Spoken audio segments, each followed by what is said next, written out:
I can't believe we have to make this commercial. It's ridiculous. You'll think it's ridiculous too. Listen to this. This commercial is about, well, it's about parents being rude at high school athletic events. Ridiculous, right? It gets worse. Studies show more than 75% of new high school officials are quitting because of bad adult behavior. So now there's a shortage of refs here in Idaho, in almost all sports. No officials means no more games. Is that what you want for us? Come on, parents. It's time to grow up. Cheer for your team. Be proud of your children. But stop being so ridiculous. And don't make us run another commercial. Because we will. This message presented by the Idaho High School Activities Association and the Idaho Athletic Administrators Association, reminding you to always practice good sportsmanship. Idaho 529 Education Savings Program. Our easy-to-use tools make it simple to plan for your child's education. With tax benefits, ownership flexibility ideal is the perfect way to save for college, trade school, K-12 education, and student loan repayment. Join us at our next webinar to learn more about the 529 plan. Enrolling takes just 15 minutes and you can start with just $25. Visit idsaves.org if you would like to learn more. Let's talk about open enrollment for health insurance. Your Health Idaho's got you covered with all you need to know. Open enrollment is the time of year where you can enroll in or change your health insurance coverage. And Your Health Idaho is the place to go for quality coverage at a lower cost. 25% of enrollees pay $25 or less. Make sure to enroll by December 16th to get covered and save money. It doesn't matter. It's about whatever makes you say to yourself, I am great.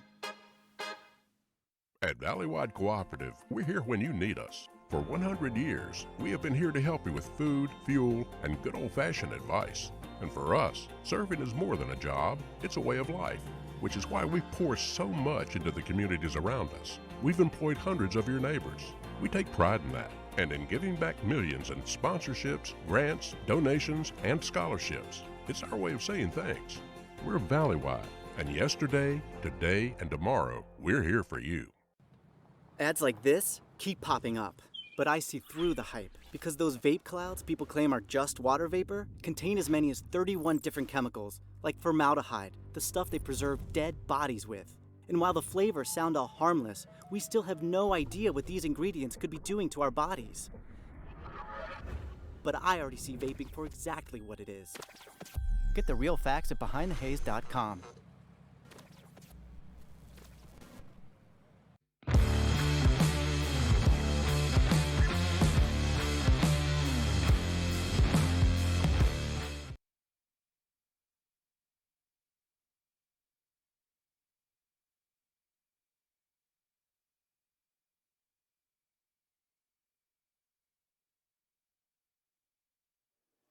Good evening and welcome into this IdahoSports.com GameStreams production of the 2024 Class 2A State Football Championship game presented by Project Filter, Your Health Idaho, Ideal, Idaho's College Savings Program, Valleywide Cooperative, your local Toyota dealers, Dip Fusion Helmet Reconditioning, and the Idaho Office of Highway Safety. We are coming to you live tonight from the Kibbie Dome in Moscow on the campus of the University of Idaho for a 2A title showdown between the number 3 seed, the Kendrick Tigers. They are 10-1 on the season, and they will take on the reigning 2A state champions, the Butte County Pirates, this year's number 1 overall seed. They are 9-1. Hi, everybody inside the broadcast booth. Brandon Bainey alongside Ryan Skaggs.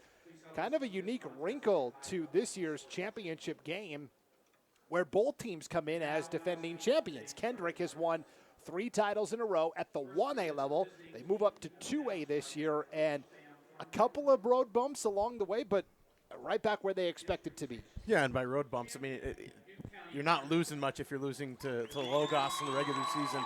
Getting their revenge last week, coming into this game this week on a bit of a tear. I mean, you look at them now, they're almost back to full strength. Obviously, they went the entire season without Nathan Twite. the dynamic wide receiver for the Tigers, who's on the sideline on crutches still. But, I mean, this Tiger team, you've got Sawyer Hewitt back in the lineup. You've got Carson Hogan back in the lineup. So, I mean, the one spot for them that's kind of a question mark is Caleb O'Brien. He's got the feelings of the flu, so he's kind of battling through that. So he'll be used sparingly tonight in this ball game, but it'll be a nice adjustment. Taking on a Butte team that, they played each other last year. They played each other down in Middleton in a non-conference game. Kendrick got the best of Butte County last year, but Butte went on to win the 2A championship last year, so they get to play the role of defender, but it's two teams that know each other in a game that I think a lot of people had this circled as the season started as like, hey, this might be a foregone conclusion that you could see these two squaring off in November. All three panelists on the Idaho 8-Man Prepcast, our weekly podcast about 8-man football. We all said at the start of the year, Butte County and Kendrick for that 2A state championship, and here we are. So let's talk about Butte County. They're the team that goes, hey, we're the actual defending champions at this level. Won the first championship in school history a season ago. It was a storybook season for the Butte County Pirates from Arco, and they are here to try and write a sequel to the storybook ending from a year ago. Yeah, and I mean, it's a team that comes in very dynamic athletes, too. You look at Razor Duke at running back. He might see some time at quarterback in the Wildcat. He's the guy that can pound the rock. He's going to be your guy, put your foot in the hole, go straight up the field, and go out for 80. And then you've got, obviously we've talked about Ross and Twitchell before, but he's another one of those athletes that gets out there in the field, a big body, but he can put his shoulder pads down. He can get you the hard yards, too. They run, and then the Keaton Archibald at quarterback is kind of the question mark coming into this game because he was injured last week. What kind of condition is he in coming into this game? I know that they, put a pretty heavy tape job on that ankle and hoping that he's able to go, at least get them some 4 quarters of play. And so Butte County, though, coming in, you lost some dynamic athletes last year, but they didn't lose very much. They could pick up Duke coming back, Archibald coming back, and then they get Twitchell in the lineup as well. I mean, this team's taken off. And so if you're going to look at kind of question marks, strengths is the running game. This team can pound the rock. They can make you pay in big chunk yardage plays, running that option. But, if you're going to look at a weakness of this team, it might be on the back end of that defense. They're secondary. They give up points in the passing game. They give up yardage, too. So they've been able to play tight or play, big games, getting a lot of points, but they've also given up points in chunks at times this year, where that's a Kendrick team that comes in, that's their strength. Yeah. It's going to be a battle of wits as well between two coaches that have been doing this for a really long time. On the sideline for Butte County, Sam Thorngren in his 19th year in charge of this Butte County program. He's been coaching them since 2006. I crunched the numbers quickly this morning. I've got his career record at 149 wins and 59 losses, which means a win here tonight would be career win number 150. Again, that's unofficial count, but either way, anytime you're over 100, pretty remarkable. And then on the Kendrick sideline, it's Zane Hobart in his 12th year in charge of this Kendrick program. He's been coaching the Tigers since 2013, 96 wins, 27 losses in his career. So each of these coaches, winning percentage over 700, and we are just about ready to go. Butte County won the toss and deferred, so they will kick off to start tonight's contest. Kendrick is the road team. They are in the black jerseys with the white pants. It says Kendrick across the chest, white letters and numbers, orange trim around them, black helmets with that orange tiger paw, and it is a shiny helmet as well. They look just like the Clemson Tigers in college football. If you're trying to picture in your mind what Kendrick looks like tonight, black jerseys, white pants, orange stripes, like Clemson.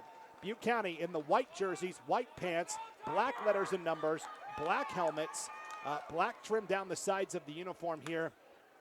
I'm trying to think of a good comparison to what Butte County, college or pro team they would look like. Texas Tech, a little bit. I mean, obviously Texas Tech has the red in their uniform, but kind of that similar style of uniform with the patches on the sides and the shoulders, and it's kind of just I don't want to say a generic uniform, but it's a clean look, all white with the black helmet. It's a good look. And it's definitely easy on the eyes as an announcer. You can actually see the numbers for both teams. For sure. And our first big battle tonight, opening kickoff for the Pirates, Levi Hendricks. He's an onside kick specialist. They will start with a squibber to rally Rotsitz-Center, caught at the 41-yard line. Rotsitz-Center reverses direction and will be brought down right at the 50-yard line, where it will be 1st and 10 for the Kendrick Tigers. They are working right to left here in our opening quarter of action. They are quarterbacked by a young sophomore by the name of Maddox Kirkland, and all he did last week, Ryan, was throw for 4 touchdowns, ran for a 5th on the ground. He ended up completing 12 of 15 for 201 yards and the 4 scores. He's really developed here. Yeah, a dynamic arm that can take the lid off of a defense. I mean, if you're going to try to key on the running game, he'll make you pay. So 1st and 10 for Kendrick, 3 receivers to the left. Kirkland looking that way, now feeling the heat, stands and takes a home run shot on 1st down. It's caught. Raleigh Roats at center, inside the 10, inside the 5, down to the 1-yard line. A 49-yard dime on 1st down to Raleigh Roats at center. It'll be 1st and goal for the Tigers at the 1. Yeah, and we talked about that. I mean, taking the lid off, and that was one of the keys to the game is you're going to take the lid off this defense and go deep, and we saw it right there. The rest of the Kendrick starting offense tonight. The guards are seniors Brock Boyer and Wyatt Cook. Carson Hogan, the senior, at center. The wide receivers are juniors Raleigh Roats at center and Cade Silflo. Senior Sawyer Hewitt plays the slot back position. Xavier Carpenter is the senior running back, and it is Maddox Kirkland at quarterback, the sophomore. 1st and goal here for the Tigers. Less than 40 seconds in, Hewitt gets the call, and he gets stuffed immediately. Several Butte County Pirates in on the tackle. It'll be 2nd and goal from about the 2. The Butte County defense tonight, the defensive ends are seniors Rawson Twitchell and Razor Duke. It's senior Lawrence Hawley at the nose guard. The linebackers are junior McCoy Jensen and sophomore Tegan Babcock. In the secondary, the corners are senior Coden Crosh and sophomore Cooper Williams. And it is senior Levi Hendricks playing safety tonight for the Pirates. So 2nd and goal from the 3. Kendrick going backwards after having 1st and goal from the 1. Counter, it's fumbled into the end zone and scooped up by the Pirates. And now they're going to try and return it. Coden Crosh is the guy who comes up with it. He will return it out to the 1-yard line. So Xavier Carpenter fumbles at the 1. It bounces into the end zone, right into the arms of Coden Crosh. And then Crosh, instead of kneeling for a touchback, Ryan, decides to bring it out to the 1. What a mistake. I mean, you get a big play there. You could have got the ball to 20. Instead, you try to do a little too much there and end up giving your team, putting yourself at the 1-yard line with a running attack. You're going to have to go 99. And that was just a miscue on the exchange. They tried running the fly sweep, and Maddox Kirkland stuck it out there and I think he just rode the sweep a little too long, and when he went back to try to give it to Carpenter was too far out in front of him. So 1st and 10 now for the Butte County Pirates from their own 1-yard line. Keaton Archibald lines up under center. It'll be a toss play to the left. They got to get out of the end zone. He just barely does. That was Rawson Twitchell on the carry. I don't know how you can lose yardage from the 1, but they did there. And they just barely get out of the end zone there. So it's going to be 2nd down at basically the 1-inch line. Keaton Archibald is quarterbacking this Butte County squad tonight. The 5'8", 150-pound junior. A week ago in that semifinal win over Hagerman, 6 of 9 for 66 yards and a touchdown, but really it was the rushing. 9 carries for 103 yards and 2 touchdowns, leading that option attack. I formation from the 1-inch line. They give to the fullback, and again, just barely Twitchell is able to get out of the end zone here. No gain on the play, and that almost had the inklings of a safety there. Kendrick. Great play by defensive end Nathan Kimberling. Yeah, the defense for Kendrick tonight. The defensive ends are Nathan Kimberling and Wyatt Cook, the senior. Brock Boyer, the senior, will be the nose guard. The linebackers are senior Xavier Carpenter, junior Colt Kep, and sophomore Orion Stewart. And the corners this evening, juniors Raleigh Roats at center and Cade Silflo. That is the Kendrick defense tonight. So passing situation, let's see how Archibald can do with his arm against this Kendrick defense. The strong point's that secondary. Archibald rolling out to the left. Now will just take off and run. Has room to the 10. Has the 1st down across the 15 up to the 17-yard line. So Archibald feels the heat, just takes off and runs and gets a lot of breathing room now from Butte County. It'll be 1st and 10 from their own 17, actually 18-yard line. The rest of the Butte County offense tonight. Up front on the line, it's sophomore Tane Hollis and junior Bracken Powell at the guards. Junior Kason Parsons is the center. Senior Levi Hendricks, the tight end. Coden Crosh, the senior wide receiver. 2 running backs, both have rushed for over 1,000 yards this year. Seniors Rawson Twitchell and Razor Duke. And it's Archibald at quarterback. It is Twitchell on the call across the 20 to the 22-yard line. 2nd and 6 upcoming. Yeah, and just, straight dive play there, just the old school trying to go hat on hat and able to pick up 4 yards. But going back to that scramble from Archibald, coverage was great on the back end. It's just Kendrick didn't have anybody to spy and account for the quarterback, and he was able to leak out and get that big 12-yard gain. 8-10 and counting, opening quarter of action. No score, opening drive for the Butte County Pirates after they recovered a fumble in the end zone. Hand off to Twitchell. He's got the first down up to the Butte County 29-yard line. Got 7, and that will move the sticks. Yeah, Kendrick just missed the assignment up front. They had him pretty much stopped at the line. He just kept his feet moving and got the positive yardage for the first down. And this is what Butte County wants to do, establish the line of scrimmage, run the ball well. Archibald out of a shotgun, 2 receivers to the right. They're going to throw a screen pass that way to Coden Krosh. Gets away from the first guy, but not the second. Rowley Rotsitsender and Orion Stewart combining on the tackle for the Tigers. It's a gain of a yard to the 30-yard line. Butte County working left to right here in this opening quarter of action. 2nd and 9 upcoming. Yeah, great defense there by Rotsitsender on the outside to just stay home with his receiver. And I don't think that play was going to go very much further anyways. Carpenter was running that down from the inside as well. Archibald under center, Razor Duke in motion, right to left. They'll give to Duke on the pitch. And Duke nowhere to go. Orion Stewart again in there on the tackle for Kendrick. No gain officially. 3rd and 9 upcoming for Butte County from their own 30-yard line. Yeah, that was read absolutely perfectly by Orion Stewart on the motion, handing off on the fly sweep there. Didn't over pursue and just cut it down right at the line of scrimmage. So Butte County faced a 3rd and 10 from their own 1-yard line, essentially. Archibald was able to scramble for 17 yards. Now it's 3rd and 9 from their own 30. 6.5 to play opening quarter, no score. Archibald pump fakes. Now will take off and run straight up the middle. Loses the ball at the last moment. Now we've got a scrum for the ball at the bottom, and Kendrick recovers. Yeah, he tried to stretch out for the line to gain. He wasn't going to get there anyways and coughed it up in the process, and I think that was number 7, Colt Kep, that stripped the ball out on the way down from Archibald. It looked like maybe Wyatt Cook was at the bottom of that pile. Yeah, I believe so. And Archibald's heading to the sideline injured.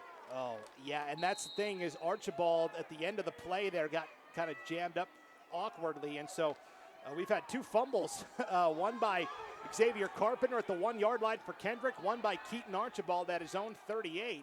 And so Kendrick gets it back here with 6:26 to play first quarter, working right to left. 1st and 10. Kirkland throws it to the outside, left side to Sawyer Hewitt, and Hewitt will be brought down at the 30-yard line by Levi Hendricks. Pitch and catch of about 7 there on first down. Yeah, nice read, just finding the receiver on the crossing pattern. And Hewitt able to get a nice positive gain there and put up second mid. It's going to be a great opportunity here. Great field position for Kendrick on that turnover. And even if Archibald hadn't fumbled, it would have been 4th and about 2. Certainly Butte County probably would have gone for it there. So 2nd possession for Kendrick. They got all the way down to the 1-yard line on their first drive. It's now 2nd down and 4 from their from the 32-yard line of Butte County. They'll give to Hewitt right side, and Hewitt nothing doing. That is Razor Duke in on the stop for Butte County, and also in there at the end was Tegan Babcock. Yeah, and sneaking up into the box was Wanstrom, the safety. He was walking up, and Duke's lucky he made that tackle, because if he didn't get that tackle from behind and track that down, Sawyer may have been off to the races. There was nobody in the second level. 5:20 and counting, opening period of play, no score. 2nd possession here for the Kendrick Tigers, working right to left. It is 3rd and 5 for Kendrick from the Butte County 32. They've got to get to the 27 for the first down. And we have our first timeout of the contest. Kendrick takes the timeout. I want to thank one of our sponsors, Rivara Estate Vineyards and Winery, owned by 3 generations of the Hewitt family, located just a short drive from Lewiston, Idaho. Plan a day trip to savor our award-winning wines in our beautiful state-of-the-art tasting room and sip a house-crafted River Ranch Brewing Company beer on the deck or patio overlooking the scenic Clearwater River. All of us at Rivara would like to wish Kendrick best of luck in the state championship, and go Tigers. Also want to thank Pickles Place in Arco. Is proud to support the Pirates. The state tournament, come on into Pickles Place to grab a homemade meal or specialty spices, and as always, go Pirates. We are a far away from Pickles Place and from Arco. Butte County came up, and they were actually able to practice last night here inside the Kibbe Dome. which is huge because Kendrick has already played a game inside the Kibbe Dome. That's a big advantage. Yeah, and you're about a 22-minute drive from Kendrick, so I mean it's right down the road in Latah County as well. 3rd and 5. Kirkland out of the gun, play action. Has time, stands tall, delivers down the middle for Hewitt. Batted away at the last moment at the goal line by Levi Hendricks, the deep safety. Sawyer Hewitt thought he had an easy touchdown, but Hendricks closed late and batted it away at the goal line. What a play, because that looked like 6. I mean, Hewitt had taken off and had him beat, and I think Maddox just put too much air under that Kirkland did, and it just carried not far enough. He needed to put it to the back of the letter. He threw it to the front of the A in that end zone, and great play by the safety from Butte County. Brings up 4th and 5 now for the Tigers from the 32-yard line of Butte County. Again, they've got to get to the 27 to pick up the first down. 2 receivers to the left, tight end to the left as well, running back on the right hip of Kirkland here. Out of the gun on 4th and 5. Kirkland pump fakes, takes another deep shot, this time for Silflo. It's caught in stride into the end zone for the touchdown. Cade Silflo. 32-yard touchdown pass from Kirkland to Silflo. We talked about it. That was the key to the game for Kendrick. Take the lid off. They saw on tape, Butte County, if they had an Achilles heel, it was in the passing game in that secondary, and so far they've been trying to take advantage of it. So Kendrick strikes first on the 32-yard touchdown pass from Kirkland to Cade Silflo down that left sideline. Now they'll line up and go for 2 here. Kirkland will take it up the middle and will take it into the end zone. 8-0 start for the Kendrick Tigers with 4:56 to play here in our opening quarter of action. What a great drive on the turnover, capitalizing on the miscue of the Pirates, and Kendrick just able to drive at will. I mean, they're taking shots. They're going deep early and often to this one. I mean, on 2 possessions, Kendrick already has 91 yards passing in the game. I mean, that's, something that we looked at. Usually you see that flipped where they're going to get a couple big runs. Now what's going to be interesting to see, this is what I thought was going to be an interesting equalizer in this ball game, is the special teams. Butte County likes to try to onside kick it. Kendrick's known to return long kicks. Well, Kendrick also is known not to have the greatest kickoff team. So can Butte County capitalize on that and take advantage and maybe get a nice return here of their own? So while we got a moment, we can thank a few more of our sponsors. Thank another one of our sponsors. Phil's Family Foods in Kendrick is wishing the best to the Tigers. Good luck in the state championship, and bring home that number 4, boys. Also, Kep Farms wants to wish best luck to the Kendrick boys on their quest for yet another state championship. We love you, Tigers, from our good friends at Kep Farms. So here are the Tigers to kick off. Rally Roach at center will send it deep. Coden Crosh will not get there. Kendrick recovers it at the 20-yard line. That had some serious backspin on it. And that is Orion Stewart, who recovers for Kendrick at the 20-yard line. It was a deep kick to the left side of the field from Rhodes at center. It bounced away from Coden Crosh, had some serious backspin, and then it was basically a head-on battle in a sprint between Orion Stewart and Crosh, and Stewart wins it. Oh my gosh. I mean, that's like getting your lob wedge out in the middle of the fairway and hitting for the green and just putting the backspin on it and getting it to die. That was, I stand corrected as far as kickoff game. That was unbelievable. I don't think that's what they were going for, but man, it paid off in spades. So Kendrick gets it back, 1st and 10 at the Butte County 20-yard line, following an incredible kickoff by Raleigh Rhodes at center, but right away, starting backwards, a false start penalty on Kendrick. We'll move it back to the 25-yard line of Butte County. We're at 4:55 to play in the first quarter of action. And Kendrick has held the ball, probably for all of it except for like a minute, maybe? Time of possession right now, huge in Kendrick's favor. About a minute and a half, I think, was what Butte County hung out on their drive before turning it over on the fumble. So the turnover battle, Kendrick is winning it by a significant margin already. 2 turnovers in this ball game by Butte County. Yeah, 2-1 advantage. And Kendrick, they fumbled at the 1-yard line. Otherwise, they may be already up 2 scores. Kirkland, screen pass right side. It is caught and then dropped. That's a big hit delivered by Coden Krosh out there on the far side of the field. They were trying to go to Sawyer Hewitt on the screen, and Krosh came up and popped him. Incomplete pass, 2nd down and 15 from the 25. Second big play from Krosh in the secondary, reading that absolutely perfectly. Great patience, because normally you'll see a defender get there too early, and he timed that about perfectly and put his hat right on the football, and got the receiver to drop the football there. It's been an interesting game for Coden Krosh so far. He recovered that fumble in the end zone and decided to return it out to the 1-yard line instead of taking the knee. And then he's the guy who couldn't get to that kickoff, but he's keeping his head held up high and still making some high-impact plays out there for the Pirates. Option play, pitch right side. It's fumbled and recovered by Butte County at the 32-yard line. It was like a pitch right to Butte County. It was through the hands of the first defensive end, and then Razor Duke recovers for the Pirates. That was almost a forward pass.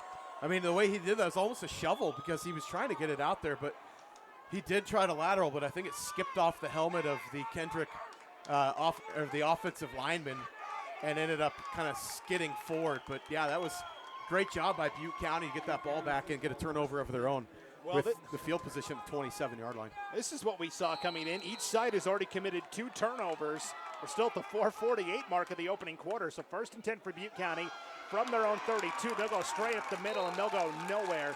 Big surge from Ryan Stewart up front there. Yeah, great job. I think Xavier Carpenter was in on that play as well at the Mike Backer position. Came in, just absolutely lit up the running back. Yeah, that was a Rawson Twitchell on the carry. No gain for Butte County. So 2nd and 10 for the Pirates from their own 32, working left to right here in our opening quarter of action. 4:15 and counting in the opening period. Option play right side. Razor Duke is now in at quarterback for Keaton Archibald. We mentioned on the previous series when Archibald fumbled, he left, has not returned yet. So it's Razor Duke taking the snaps at quarterback now. He did this for half the season last year. He gets a yard on the quarterback keeper off the right side. It's 3rd and 9 for Butte County. And this, if Kendrick has to get Butte County to play from behind and get into deep in the sticks, into the passing game, what's Duke's passing ability going to be like versus Archibald? I think a little bit more capable passer. Hand off right side. This is Twitchell, and again, nowhere to go. Gets a yard, and that's it. It's going to be 4th and 8. In on the tackle for Kendrick that time, Caleb O'Brien, the nose guard. And it's a gain of a yard, 4th and 8 for Butte County. They'll punt it away from their own 34-yard line. Yeah, O'Brien, we said it was going to be used kind of sparingly with battling a little bit of a sickness, and ends up showing up right there big time. And I don't think that play was going to go much further anyways because Kendrick was about ready to jump the dog pile on that play. No, a false start penalty on Butte County on the punt. So now they're going to punt from their own 24-yard line, and Levi Hendricks will punt, and the always dangerous Sawyer Hewitt stands at his own 40-yard line ready to return. Kendrick should get pretty good field position out of this one. Yeah, an all-state returner last year, and he was the special teams player of the year in the White Pine League this year, and very dangerous. Punt just crosses the 50. They wanted no part of kicking to Sawyer Hewitt. It's down by Razor Duke at the Kendrick 48-yard line, where it'll be 1st and 10 for the Tigers. Frost LLC. Next time you're having car troubles, call Frost LLC. They're certified local mobile technician serving the Arco and Mackey area and sure to be able to help to whatever vehicle is going on and giving you heartburn. Give them a call, 208-589-2385 to have Frost LLC get you back on the road again.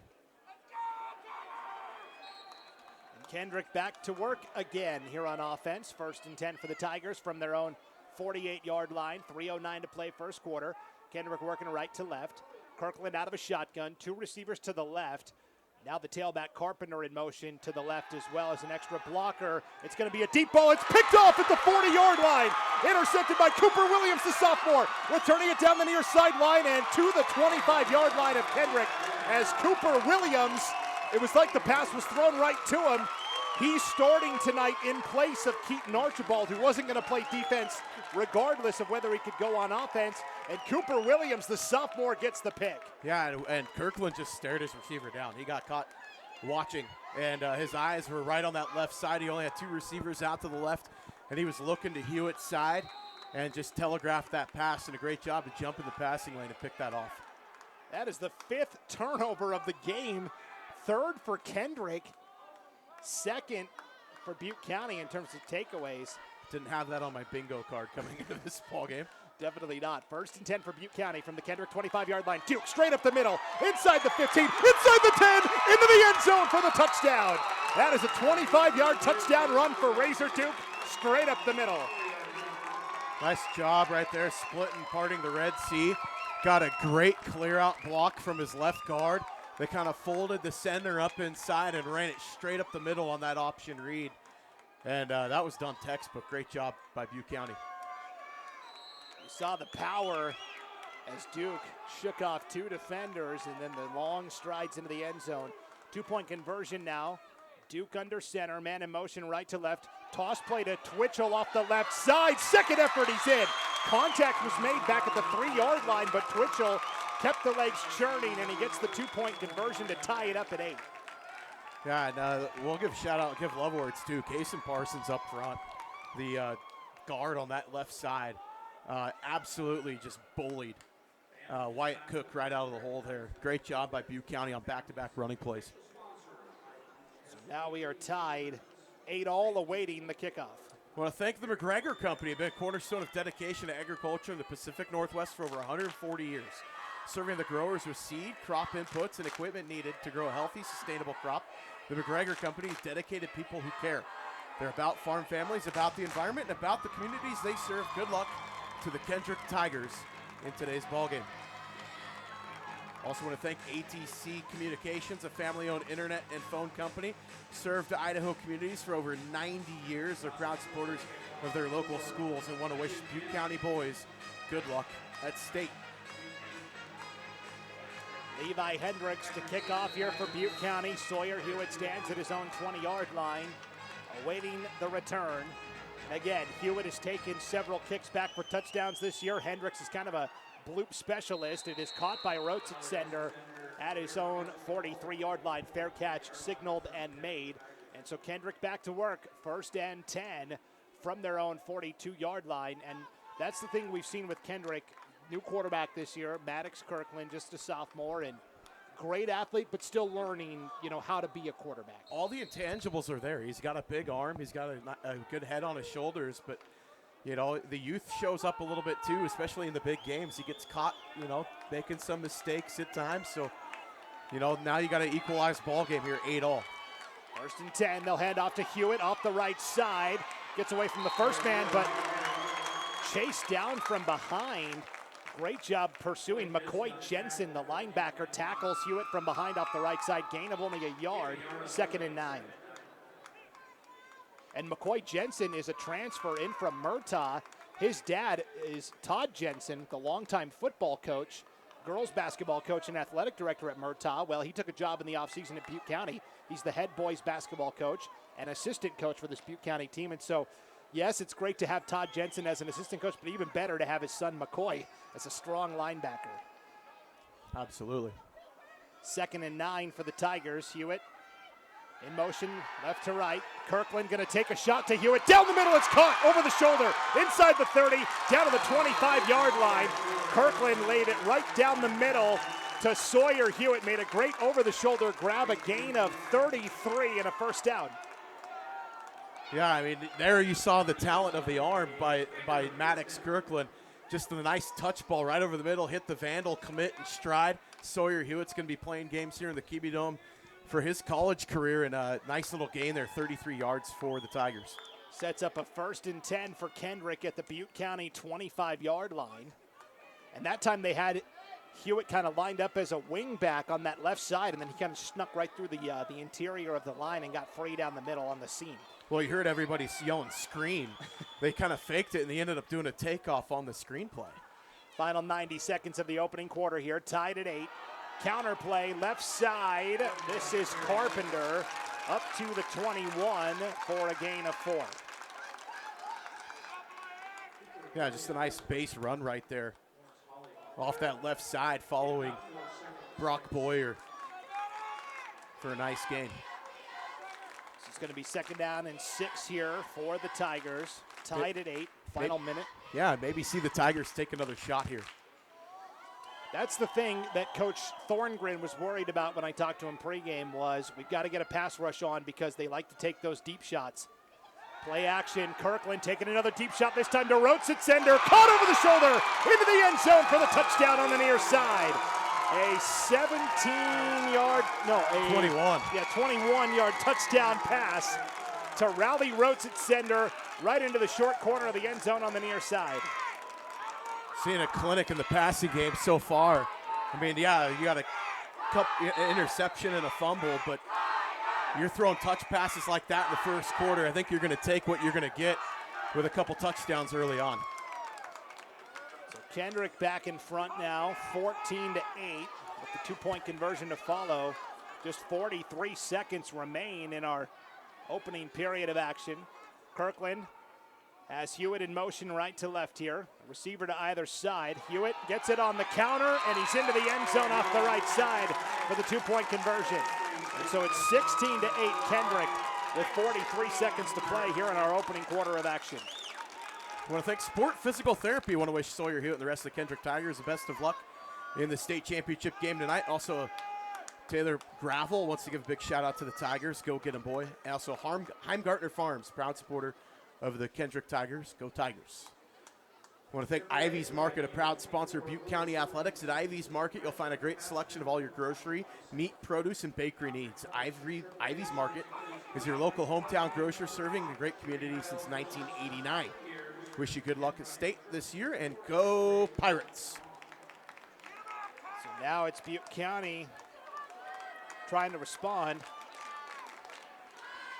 after a couple of nice touch throws from Maddox Kirkland on that last drive for Kendrick. He had the big 33-yarder to Hewitt and then the 21-yard touchdown to Rotsitsender. And he is basically putting air under it and trusting that his receivers are going to go make that over-the-shoulder grab. You've got two 6'2" wide receivers on either side of you in Silflo and Rotsitsender. I mean, and then you got the burner speedster of Hewitt running up the middle of the field. Just put it out there, let him get under it, and that's what he's doing right now, trusting his arm. So Butte County to kick off here, Kendrick. Rotsitsender will send it to Razor Duke at the 28-yard line. Duke pivots across the 35 and up to the 40-yard line. A good return for Razor Duke. Straight up the middle where it'll be 1st and 10 for Butte County. And that was a 4-play, 52-yard drive from Kendrick on that last touch there. And that was, I mean, you talk about impressive as far as efficiency. Big play, chunk play, big play, touchdown. I mean, that's all you really needed. And that, I mean, you talk about if you're going to look at offensive efficiency percentages, that's off the charts right there. If you're averaging over 25 yards of play right now. And Coach Thorngren has got to try and figure something out with that pass rush because Kirkland's had way too much time.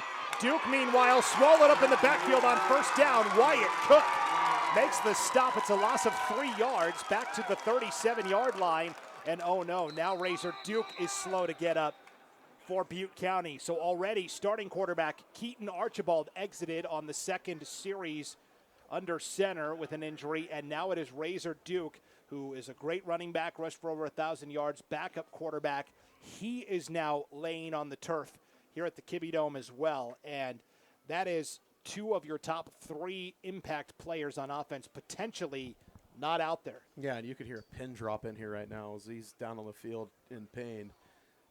Hopefully he's going to make his way back up and see if they can get him back in the ball game. But right now he's been down on for quite a while. But he's been there. I mean, their linchpin for much of their offense. It kind of flows through him because he sets up Ross and Twitchell to be able to have the big play ability that he does. And he sets up, you know, the ability for Keaton Archibald to get, when he was in at quarterback, the play action pass to be effective. Well, I mean, look at last week in the semifinals against Hagerman. He did have to take over at quarterback for Archibald, who left with that ankle injury. Just the versatility, 43 passing yards, 89 rushing yards, 36 receiving yards, 3 rushing touchdowns as well, and 2 sacks from his defensive end position. So this is, again, a tense moment here inside the Kibbe Dome as Razor Duke down with an injury right now. And they are still attending to him now, finally going to be helped up off the turf. And you can hear the crowd giving him a nice round of applause, and he is limping as he walks off the field. But he's under his own power, so that's a hopeful sign for him. And hopefully we'll see him back out. Maybe he needs a spat job on that ankle. I know that's what they were looking at, kind of a high ankle area. So we'll see if we'll see Duke back in the game. So now the question is, who takes over at quarterback here? It looks like for Butte County, they're going to turn to Stetson Wanstrom, the 5'9", 160-pound junior. So here we go, under the lights of the Kibbe Dome. Next man up, third-string quarterback here for Butte County. It's Stetson Wanstrom. And oh, by the way, you've inherited a 2nd down and 12. And now actually it looks like Cooper Williams might play quarterback, and Wanstrom is going to stay in at tailback. So it's actually Cooper Williams, the 6'3", 160-pound sophomore, who's going to get some run. So 2nd and 12, bobbled snap, and right away Williams just has to fall on it back at his own 28-yard line. And now that is the end of the first quarter as well. So 16-8 lead for Kendrick. Butte County facing a 3rd down and about 15 with their 3rd-string quarterback. Butte County's been down on the mat plenty of times before. Can they get up and respond? We will find out when the second quarter begins right after this break. You're listening to the 2024 2A State Football Championship on IdahoSports.com.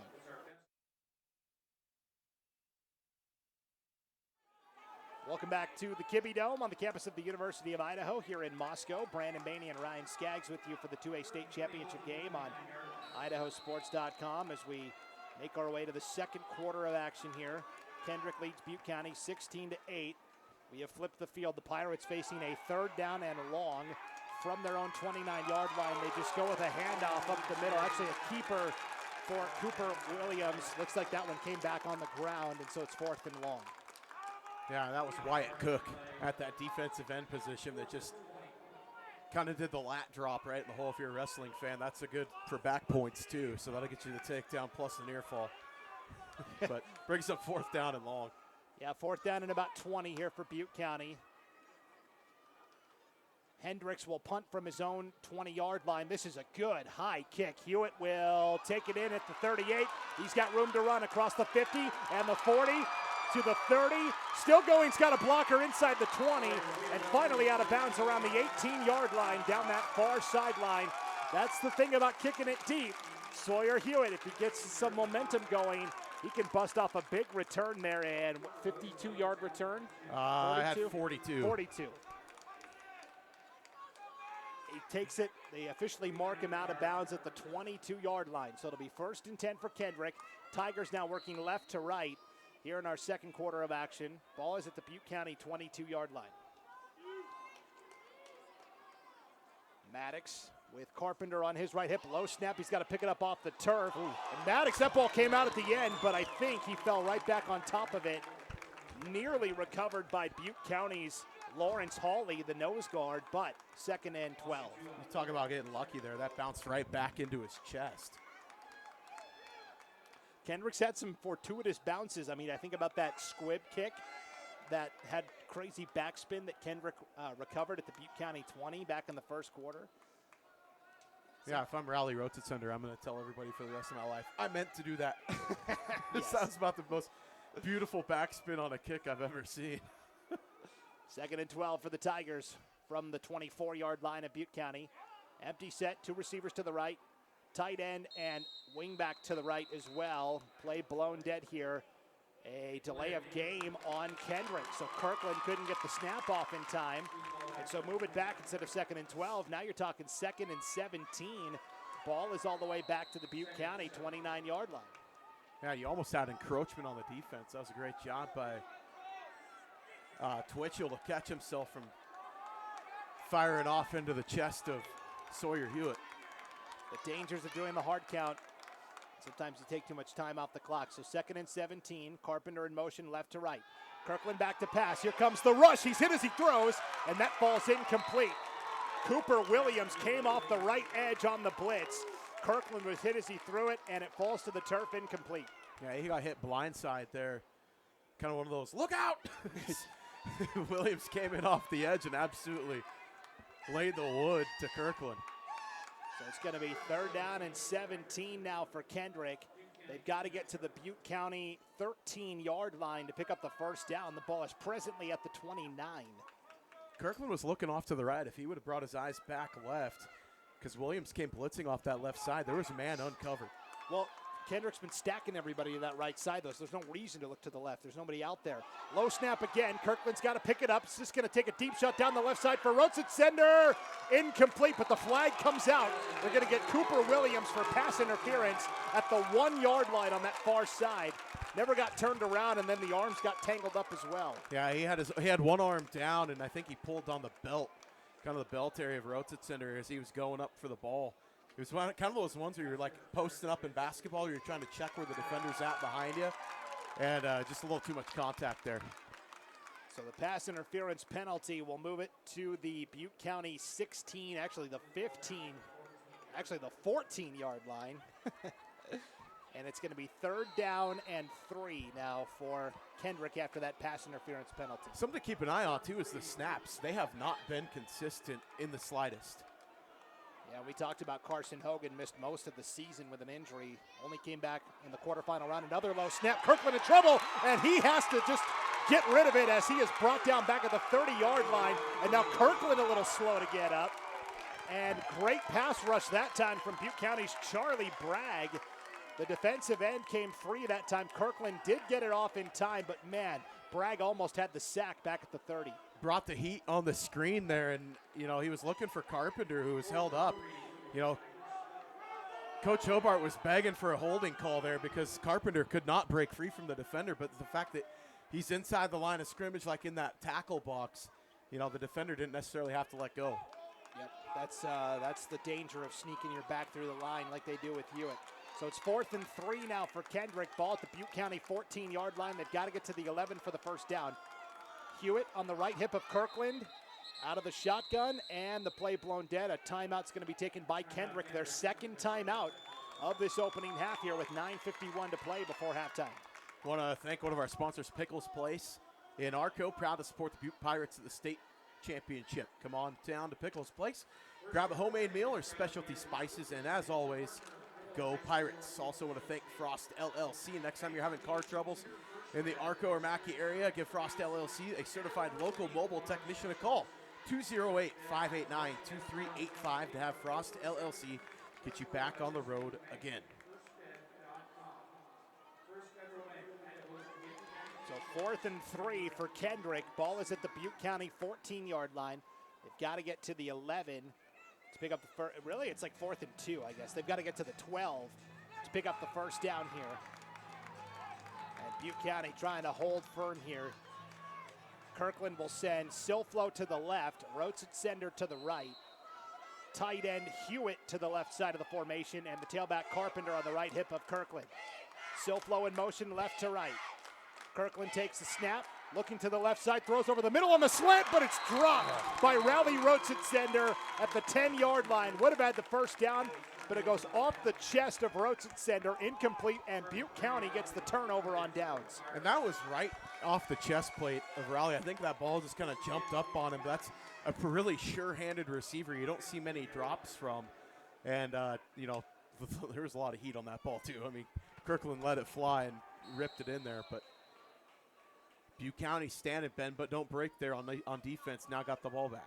And again, we're monitoring the quarterback situation here for the Pirates. It does look like Razor Duke is back out there, which is great to see. He left on that last possession with an injury. Duke will take the snap on 1st and 10 out of the shotgun. It's high. He hands off to Twitchell. Twitchell will go across the 15 to the 17-yard line for a gain of 2 up to the 18-yard line where it'll be 2nd down and 7. So that's Twitchell's 8th carry in the game. He's only got 16 yards, 2 yards a carry for Twitchell. That is something that Butte County is just not used to. Yeah, Twitchell and Duke both rushed for over 1,000 yards this year. You know, as juniors, they each rushed for over 800 yards. Coach Thorngren said, let's up the ante this year. Let's see if we can get both of them over 1,000. Well, check.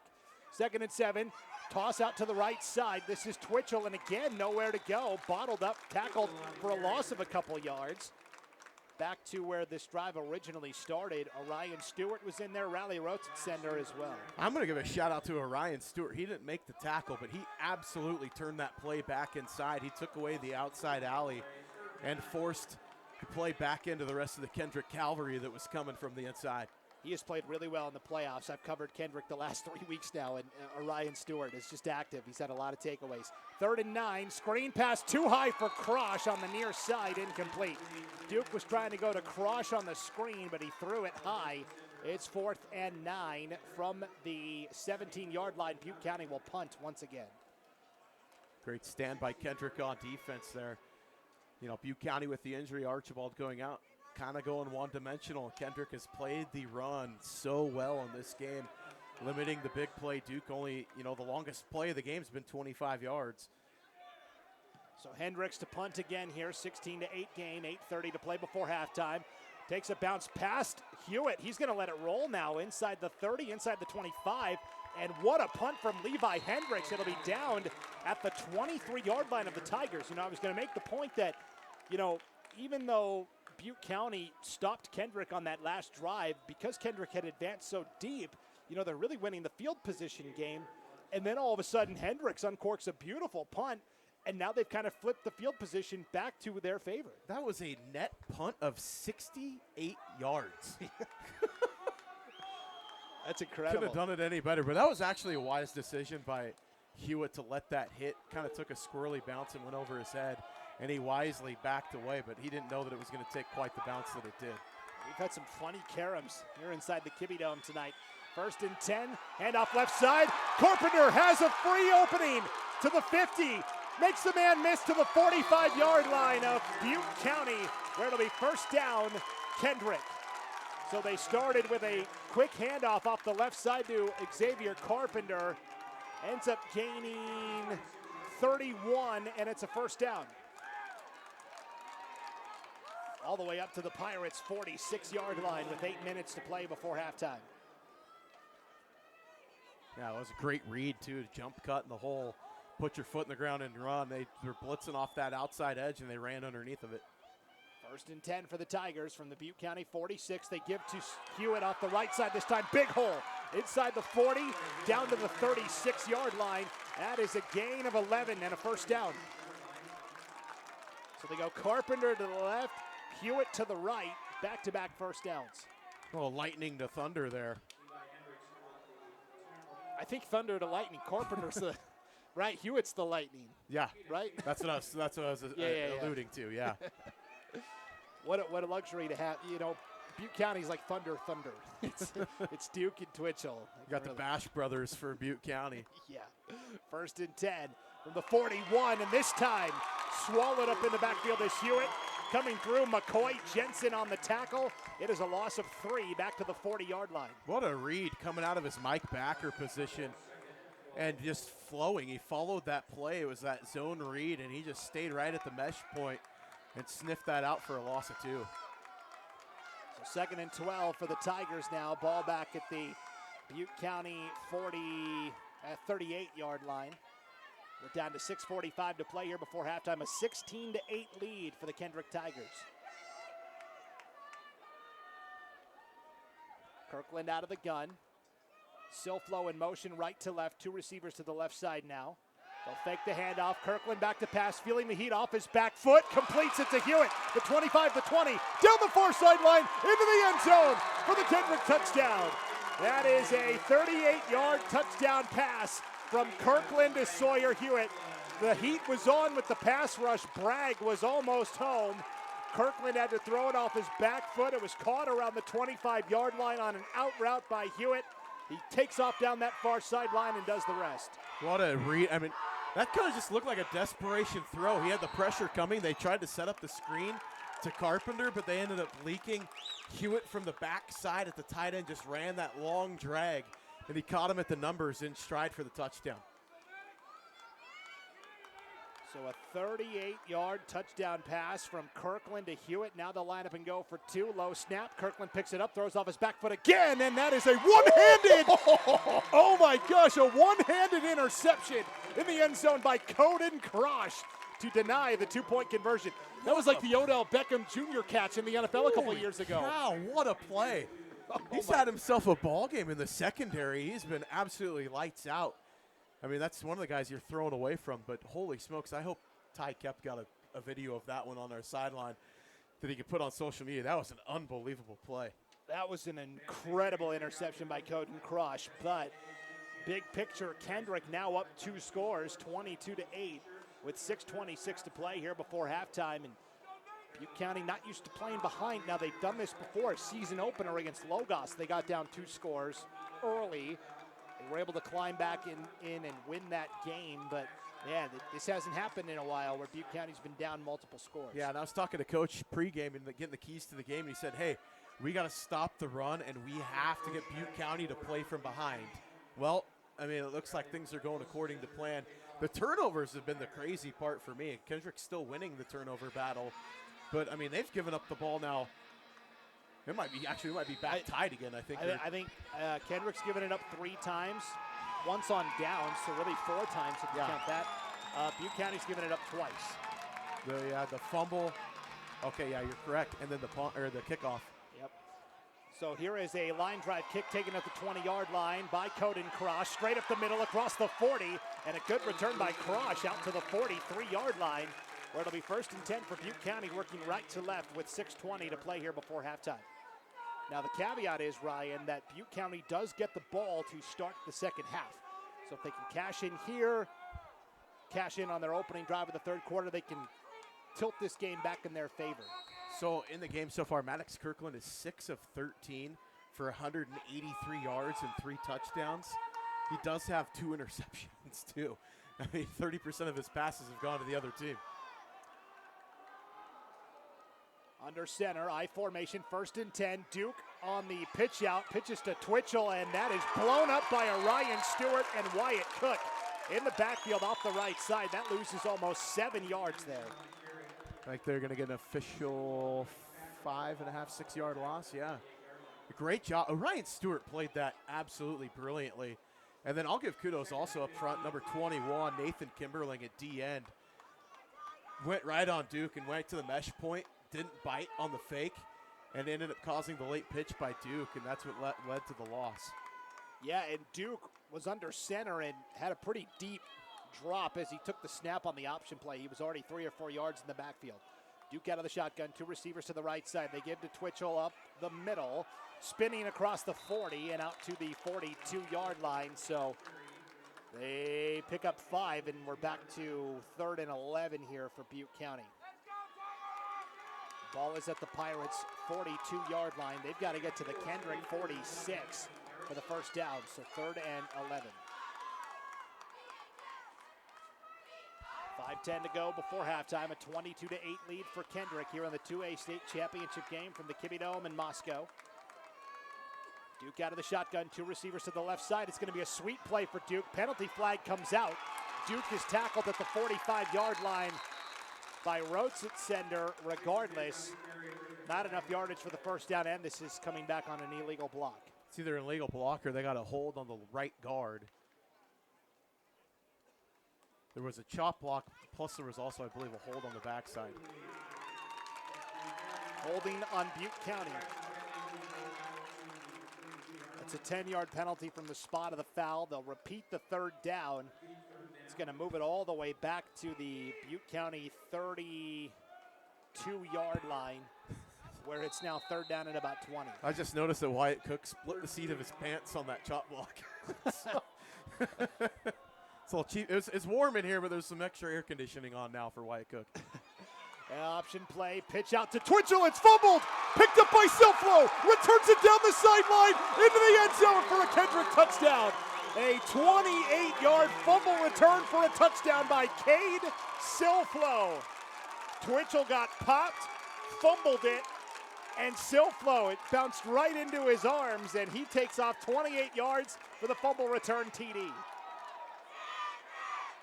Just a great job, right place, right time. Defense doing their job, stretching that play out, and actually great job by Kimberling again to force the play to go backwards. It changes the pitch point. It makes it go instead of more of a lateral pitch. He had to go backwards, and a great job on the outside. But I think that was Orion Stewart again to put his hat on the running back and cause the fumble. And then Cade Silflo picks it up and takes it off to the races.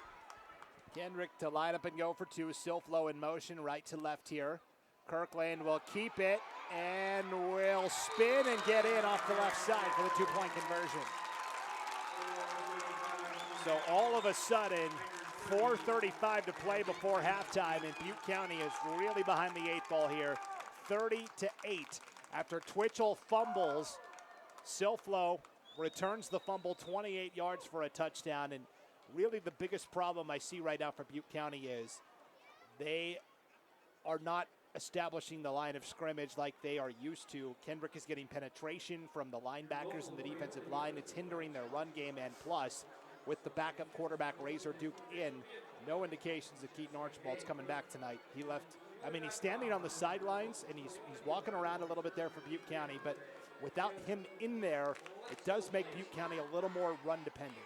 Yeah, and I mean, you look at what Kendrick's doing. I'll give credit, too, up front to Brock Boyer. He's occupying 2 offensive linemen from that nose spot, and it's freeing up Orion Stewart and Carpenter to kind of roam sideline to sideline and track those plays down. And then it's also leaving Wyatt Cook. All he's got to do is beat one block and disrupt the play. Same with Kimberling on the other side. A great job defensively of the game plan, preparing for this option attack. Coach Hobart and company have done an absolutely master class on how to approach this Butte County offense.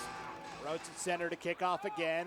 A squibber will take a bounce and roll out of bounds around the 23-yard line. Penalty flag comes out for the illegal procedure. I want to thank the McGregor Company. It's been a cornerstone of dedication to the agriculture industry in the Pacific Northwest, serving growers with seed, crop inputs, and equipment needed to grow a healthy, sustainable crop. The McGregor Company is dedicated people who care about farm families, about the environment, and about the communities that they serve.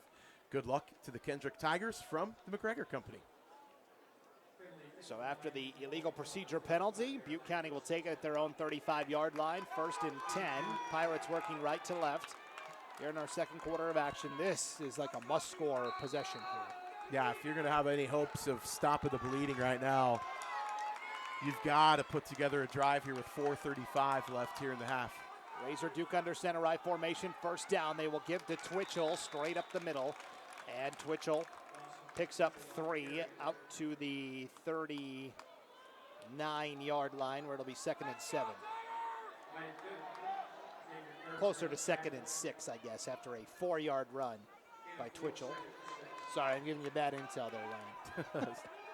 Screwing up my stats. I formation again. Twitchell off the right side this time and nowhere to go. That's Orion Stewart in there for Kendrick. Also Silflo assisting. Officially a gain of a yard, and it's 3rd and 5 from the 40. Twitchell with 13 carries and only 17 yards in the game so far. They've just had to grind for almost everything. 3rd and 5. I mean, the average yards per play has got to be 2 to 3 yards for Butte County at this point. And Duke's in there just running, whatever he can do, hobbling a little bit. Duke will take it up the middle on the QB draw. Should have enough for the 1st down. Needed 5 and got exactly 5 up to the Butte County 45-yard line. They'll move the sticks here with 3:31 to play before halftime, and the Pirates trailing 30-8. So fresh set of downs here for the Pirates. 1st and 10 from their own 45-yard line. I think this is like going to the I formation is going to be Butte County's bread and butter here, and eventually set up the play action. Double tight, single receiver in motion left to right is Stetson Wanstrom. They'll give up the middle to Twitchell again, and Twitchell, a little extra pushing and shoving there, picks up about 5. That was Caleb O'Brien in on the tackle for Kendrick. Ball is right at the 50-yard line. So nice drive so far from Butte County, going to the I formation here, putting Duke under center, and just we're going to put hat on hat, mano a mano, and see what you can do. And Twitchell kind of running like a man possessed. It's 2nd and 5. Sweep off the right side for Duke. Lowers the shoulder across the 50 and carries a defender up to the Kendrick 45-yard line. Gain of 5 and a 1st down. Great job just sealing off the inside of that line. Brock Boyer got washed out down inside on the end position. And great job by that offensive line of Butte County to get the push and the 1st down. 2:25 and counting here before halftime. A 30-8 lead for Kendrick. Butte County does get the ball to start the second half, but right now trying to cash in on this drive here. 1st and 10 from the Kendrick 45. Twitchell up the middle again. There's pushing the pile, and Twitchell's able to squeeze out 3 yards on the carry. In on the tackle for Kendrick, Jerry Anderson. Oh, no, sorry. That was Butte County's number 9. That's Crosh getting up off the pile. I was like, Jerry Anderson, freshman for Kendrick, in on the tackle. No, not quite. 2nd and 7 for Butte County. We're down to 1:45 to play here before halftime. Ball's at the Kendrick 42. Duke under center. Twitchell the setback. Duke pulls out the handoff and scrambles off the right side to the 40-yard line for a pickup of 2 because Twitchell was obliterated by O'Brien at the nose.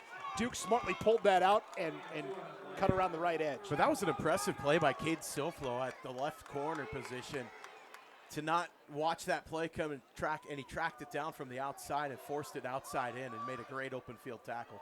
Yeah, because Duke wanted to hit the edge, right? But Silflo forced him back in.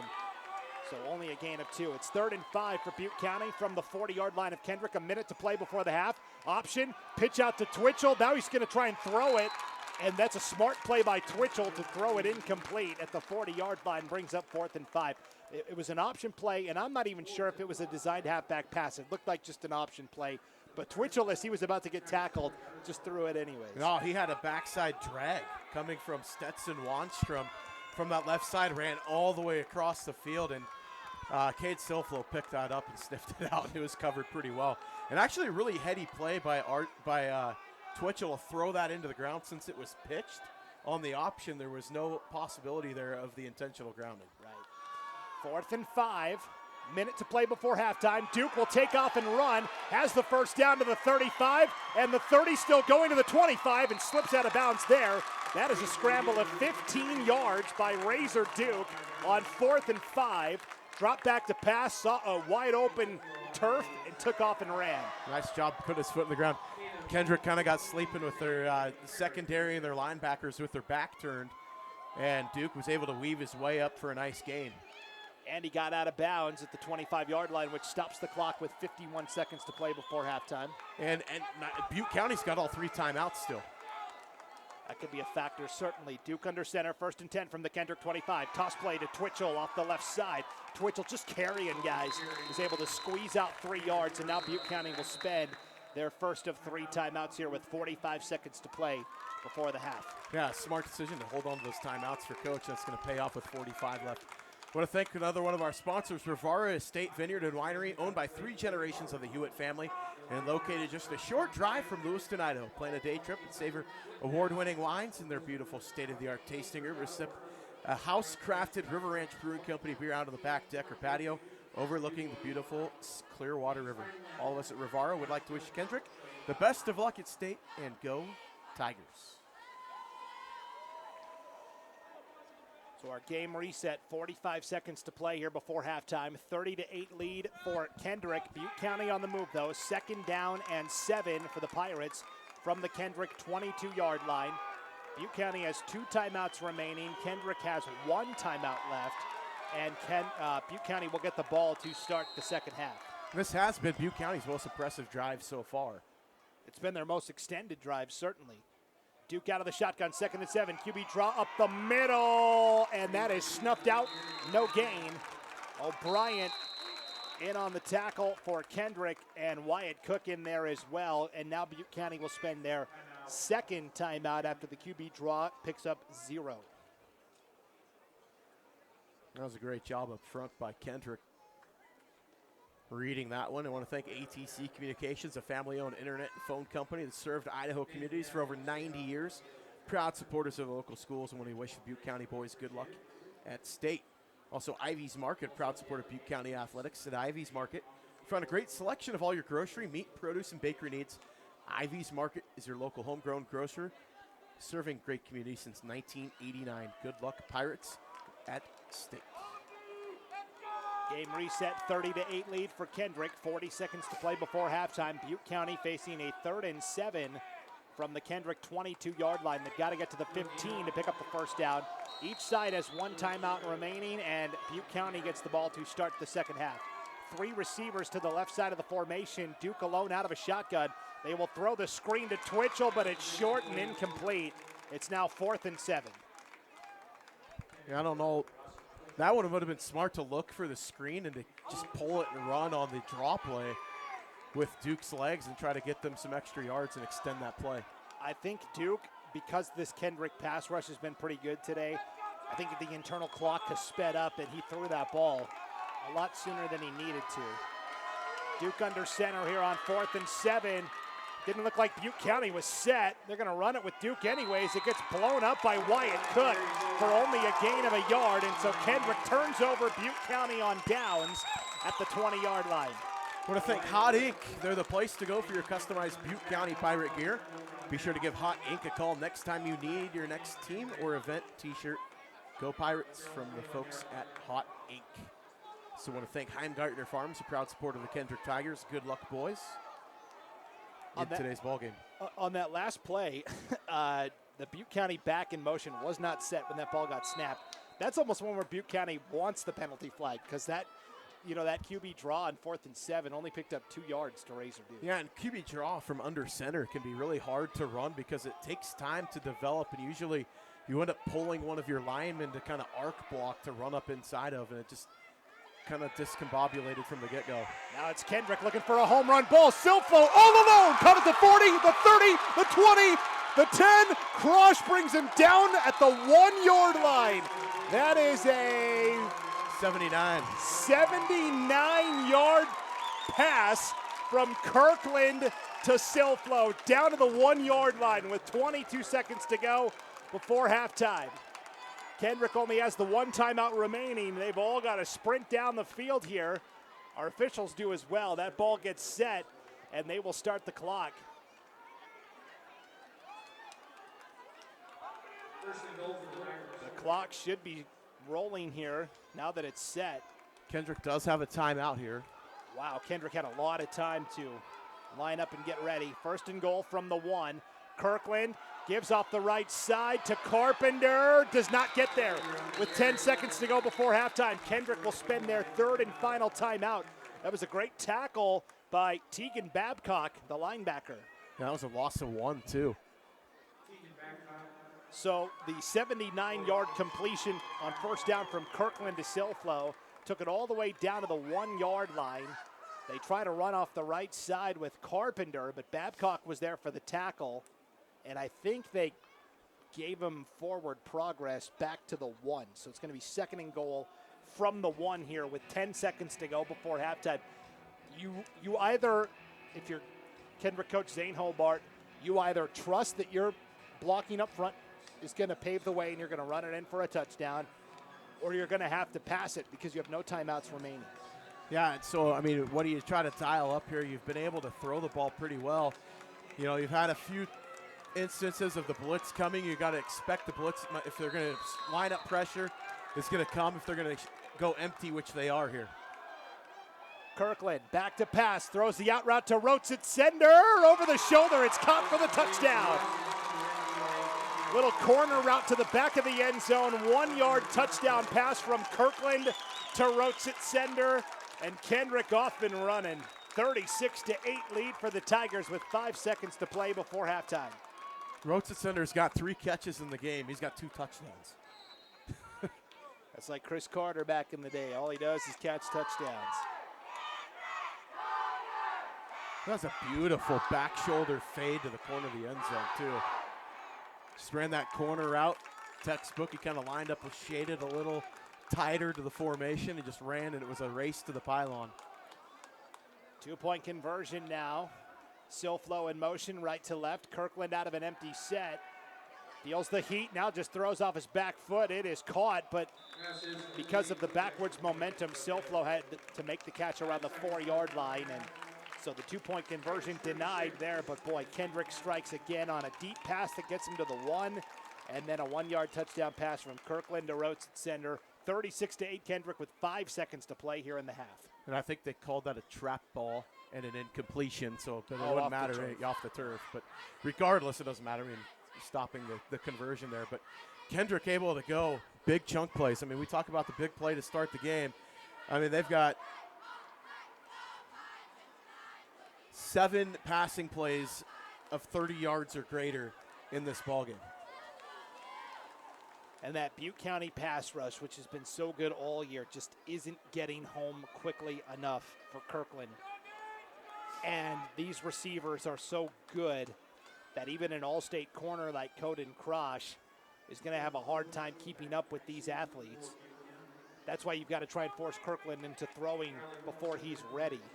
So Cade Silflo has 2 receptions in the game for 111 yards and a touchdown. Hewitt, 3 receptions for 78 yards and a touchdown. And Rotzentsender, 3 receptions for 74 yards and 2 touchdowns. Cool.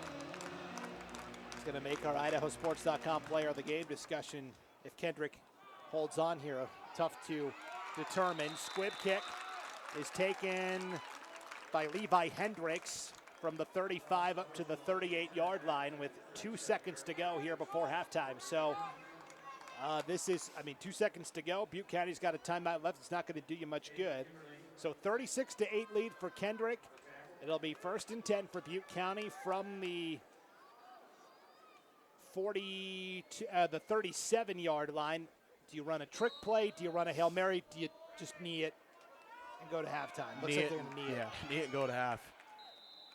So Razor Duke takes the kneel down, and that brings us to halftime. The Kendrick Tigers trying to win their 4th state championship in a row.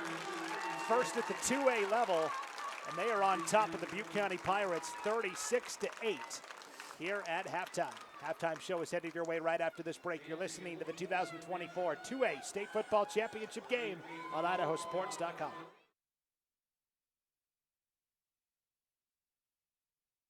P1FCU has been serving Vandals across the Northwest for decades.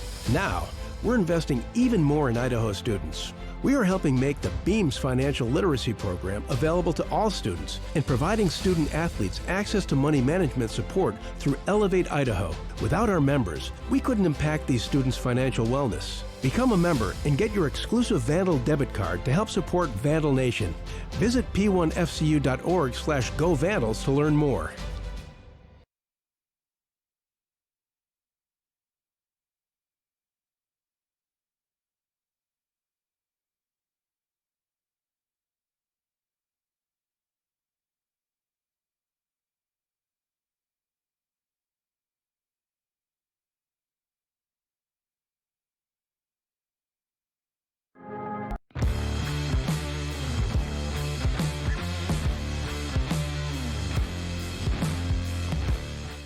Dear road rivals, every new Toyota comes with Toyota Care, our no-cost maintenance plan.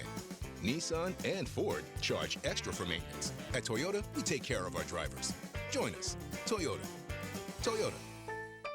Let's go places. Let's talk about open enrollment for health insurance. Your Health Idaho's got you covered with all you need to know. Open enrollment is the time of year where you can enroll in or change your health insurance coverage. And Your Health Idaho is the place to go for quality coverage at a lower cost. 25% of enrollees pay $25 or less. Make sure to enroll by December 16th to get covered and save money. This year, help dreams come true with the Ideal Idaho 529 Education Savings Program. Our easy-to-use tools make it simple to plan for your child's education. With tax benefits, ownership flexibility Ideal is the perfect way to save for college, trade school, K-12 education, and student loan repayment. Join us at our next webinar to learn more about the 529 plan. Enrolling takes just 15 minutes and you can start with just $25. Visit idsaves.org if you would like to learn more. Vaping sucks you in quick, and the more you vape, the harder it is to quit. Not to mention all the chemicals and health problems. That's why thousands of teens are joining My Life, My Quit. Visit mylifemyquit.com or text Start My Quit to 36072. At Valleywide Cooperative, we're here when you need us. For 100 years, we have been here to help you with food, fuel, and good old-fashioned advice. And for us, serving is more than a job, it's a way of life, which is why we pour so much into the communities around us. We've employed hundreds of your neighbors. We take pride in that, and in giving back millions in sponsorships, grants, donations, and scholarships. It's our way of saying thanks. We're Valleywide, and yesterday, today, and tomorrow, we're here for you. As Idahoans, we're not afraid to take risks.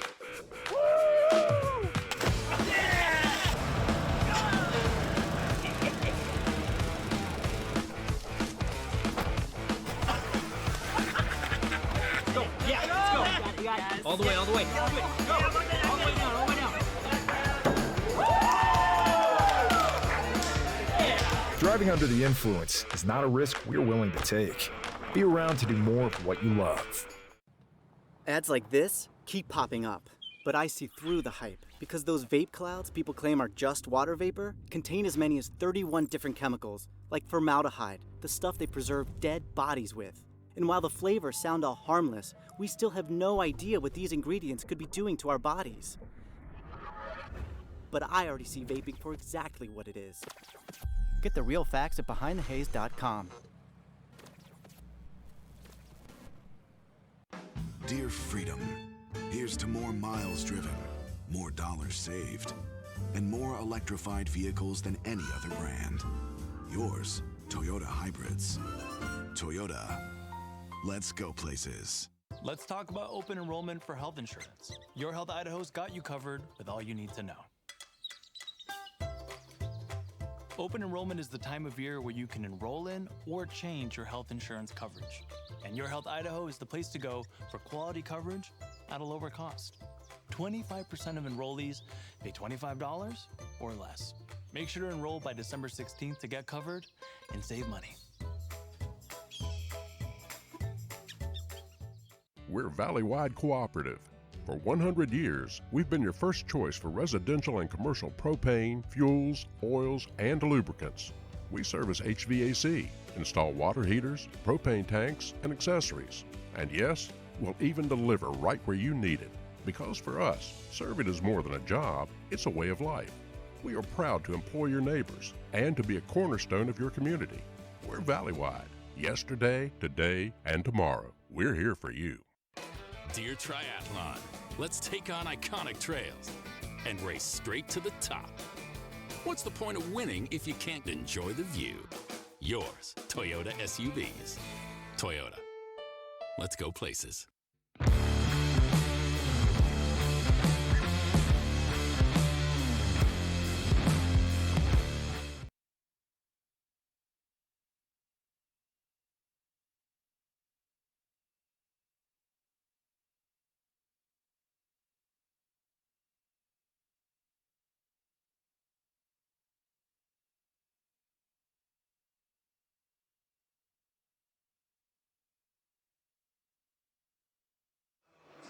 It is halftime here at the Kibbe Dome on the campus of the University of Idaho in Moscow, and at the break, a 36-8 advantage for the Kendrick Tigers in a battle of two teams. Brandon Baney with Ryan Skaggs here in the booth.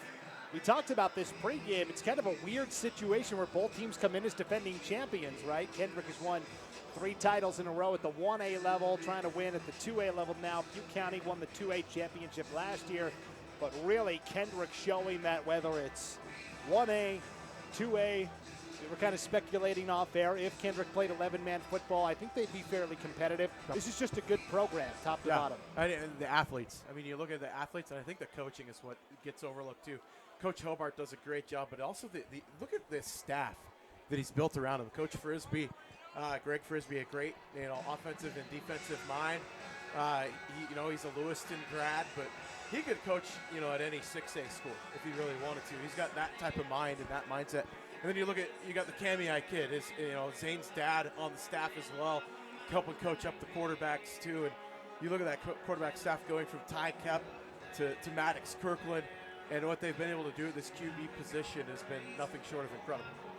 Yeah, Maddox Kirkland had quite the first half, hit a number of deep balls, and all the receivers have 2 to 3 grabs for 80-plus yards and multiple touchdowns. I know you've been working on the halftime stats, and we'll bring them to you in just a second, but let's recap kind of how we got to where we were. There were a lot of turnovers in that first half, especially in that first quarter.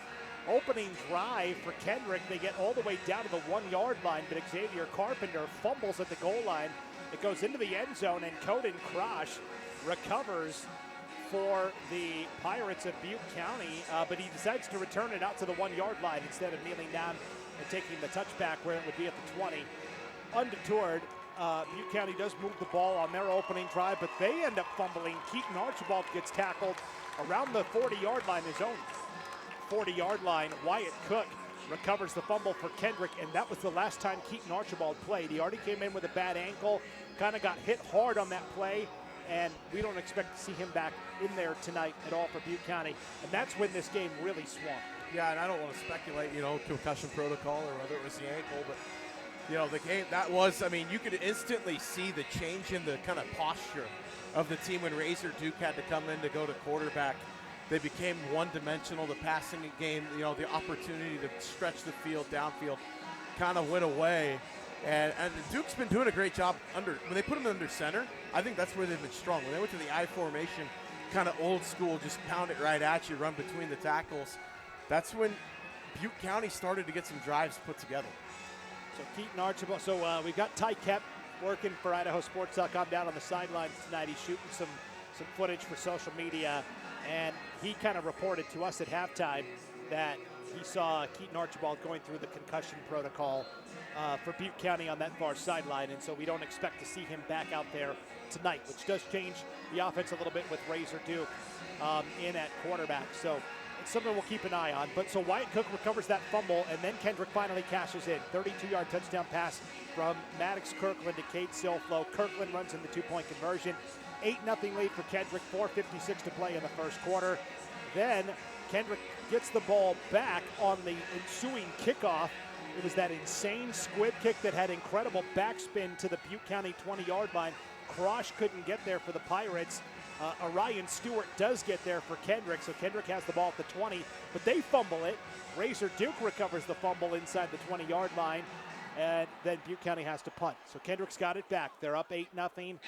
Maddox Kirkland throws an interception, this time to Cooper Williams. So there was a lot of turnovers early for Kendrick. They stayed calm and weathered the storm. And then from there, off that Cooper Williams interception, Butte County scored, to this point, their only touchdown of the night. Razor Duke took it in from 25 yards out. Ross and Twitchell ran in the two-point conversion. And with 2:52 to play in the first quarter, Ryan, we were tied 8-8. Kendrick, since that point, has outscored Butte County 28-0. Yeah. And you look at what Kendrick has done defensively has been, you can tell they did their homework watching tape. And maybe that was, Coach Hobart, when he was homesick yesterday throwing up. He was, had pause in the trips to the bathroom coming back, and he turned the film back on, but he saw something. Maybe it helped being homesick yesterday, but this Kendrick team playing inspired, and, they're really lighting it up on defense. And if you want to say, I know we have the IdahoSports.com player of the game at the end of the game. If I had to give a first-half player of the game, I'm going Orion Stewart on the defensive side. He has been an absolute monster defensively, playing from tackle to tackle at that linebacker position, running things down. He's done a great job stopping this running attack of Butte County. Yeah, you mentioned it. Zane Hobart's been a little under the weather. You talked to him, and yeah, he's been. I kept my distance, but yes, I talked to him. We talk about the Michael. We talk about the Michael Jordan flu game a lot. Yep. Yes, Coach Hobart definitely not feeling great, but feeling good that his team's up 36-8. So they outscored Butte County 28-0 the rest of the way. Maddox Kirkland, 21-yard touchdown pass to Riley Rhodes at center. 38-yard touchdown pass to Sawyer Hewitt. 1-yard touchdown pass to Riley Rhodes at center. And then in between those as well was the 28-yard fumble return for a touchdown by Cade Silflo. And so that is how we got to this halftime score of 36-8. Ryan, you've got the individual totals from the first half, though. Take it away. Yeah, so team rushing for Butte County in the first half, only 86 yards of total offense for Butte County in the first half. On the ground, 51 yards from Duke on 10 carries, 2 carries for 18 yards from Archibald before he left the game. Williams, 2 carries for -11. And then Twitchell, 16 carries, 28 yards. Tough sledding for the Pirate running back in tonight's ball game. And then in the rushing game for Kendrick, Hewitt, 6 carries, 12 yards. 12 yards. 3 carries for 4 yards from Kirkland. And then 3 carries, 35 yards from Carpenter on the ground. And then in the passing game, though, here's where the stat line's been impressive. Kirkland, 8 of 15, passing for 263 yards, 4 touchdowns, and 2 interceptions in the first half. Absolutely lighting it up in the passing game for Kendrick. Rhodes sits under 3 receptions, 74 yards, 2 touchdowns. Hewitt, 3 receptions, 78 yards and a touchdown. And then Cade Silflo, 2 receptions for 111 and a touchdown, majority of that coming on a 79-yard reception there at the end of the first half. Yeah, I think right now, if Kendrick maintains this lead and we get to the end of the game, obviously there's a whole second half to play, but man, just based on those numbers you just gave, I'm kind of leaning towards Cade Silflo possibly as the player of the game. He had the fumble return for a touchdown, had the long touchdown reception as well. It has been, it's been impressive. So yeah, time of possession's been crazy too. That's the thing. You kind of throw that stat out the window at this point, though, with that many turnovers that have taken place. So Butte County, they've been hit down on the mat in previous encounters. Nothing quite like this. Butte County does get the ball to start the second half here. And now, if you're Coach Sam Thorngren, you've got to cash in on every single drive. You can't have any more punts. They punted 3 or 4 times in that opening half. B, you've got to get some stops defensively, which they've done a pretty good job of, and they've actually even forced some turnovers. You need that, and really you need at this point Kendrick to kind of assist as well, maybe a turnover or two somewhere else. Yeah, and one aspect of the game that's been really clean, I'll compliment both teams on this, the penalty yardage. Kendrick only 2 penalties for 10 yards, and you look at in Butte County, they have the 1 pass interference for 15, and then they had another offsides penalty. So 2 penalties for each team in the first half. Very clean half for both teams. So we are just about ready to begin the third quarter of action here. You can see zeros on the clock and now a fresh 12. Kendrick will be kicking off. Rally Rotes at sender to do the honors. Razor Duke and Coden Crosh each stand at about their own 22-yard line ready to return. Kendrick will be kicking off left to right. Butte County will be receiving right to left. Butte County in the white jerseys, white pants, black trim down the sides, black helmets. And Kendrick in the black jerseys with the white pants, the orange stripes, and the orange helmets. One player for Butte County I like out there, number 44, Bridger Livesay, got the flowing locks out there under the helmet. Kind of looks like he might warm up to like some 80s grunge music before the game. He's a hard-hitting junior. Onside kick to start the second half, and it is hauled in at the 50-yard line by Isaac Anderson. But boy, the junior had to hang on because Kendrick knew they were onside kicking it, and they just about got there. Got his putter out, put a nice little line on it.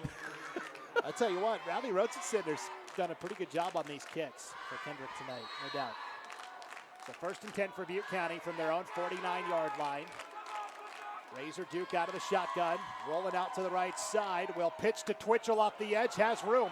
The 50, and will gallop to the Kendrick 47-yard line. That is a gain of 4 on first down. Yeah, nice sign of life there coming out of the half, making some adjustments and getting a nice positive gain there on first down. So Butte County does cross the 50. They're in Kendrick territory. 2nd and 6 upcoming here.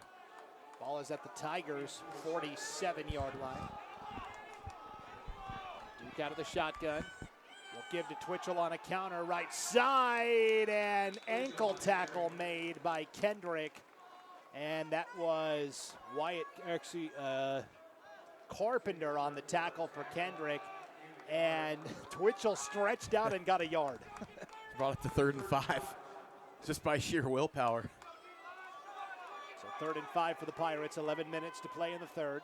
Trailing 36-8. They fake to Twitchell. They keep with Duke up the middle across the 45 up to the 42, where it will be 4th and a long 1 now for the Pirates. I like that play design, though. They had the up back there running out of the shotgun, and they were able to follow the up back up inside the hole. That was a nice lead design, quarterback lead play there. And then arc blocking with the H-back, which was Twitchell, following it up inside. That's a nice play design there. I think they come back to it. Gain of 4 for Duke. It's 4th and 1. Duke out of the shotgun. Option play right side. Duke will keep it. We'll have the first down to the 40. And Wyatt Cook in on the tackle for Kendrick, but it's a gain of 3 on 4th and 1. And he will take it to the 39-yard line of the Tigers. So Duke thought about pitching it to Twitchell on the option play right side and then decided, you know what, I'm going to cut it up and just get what I can. Moves the sticks, though. 9:50 to play here in the third. 1st and 10 for Butte County. Ball at the Kendrick 39-yard line. Duke under center. Wanstrom in motion right to left. They give to Twitchell off the right side. Makes one man miss across the 35 to the 34-yard line. Gain of 5 on 1st down. Nice first down road there. We were talking, Ty kept down on the sidelines for us. He came up at halftime and said, you know what? Butte County is like the king of halftime adjustments. Nobody makes better adjustments than Coach Sam Thorngren, and we're seeing it here. Just getting north and south and downhill, and here's Twitchell again up to the 30-yard line, a gain of 4. It'll be 3rd and 1 upcoming. Yeah, and Twitchell's earning his yards the hard way. I mean, he's running through contact and kind of like a dump truck without brakes. 9 minutes to play here in the third. 3rd and a short 1. Duke out of the shotgun. Twitchell on his left hip. Option play to the left this time. They'll pitch to Twitchell. Twitchell spinning, and he didn't get there. Wyatt Cook sniffed that out. That was a great play from that defensive end position. Trailed the quarterback, forced the pitch, and then ran the pitch down from behind as Twitchell tried to just put his foot in the ground and couldn't get anything as he tried to cut back. They lose a yard on that play, and so it's 4th and 2 now for Butte County. Ball at the Kendrick 31. They've got to get to the 29 for the 1st down with 8:20 to play here in the third. The Pirates will break the huddle here. They'll send Cross wide to the right. Duke will go under center with Twitchell, the lone back behind him.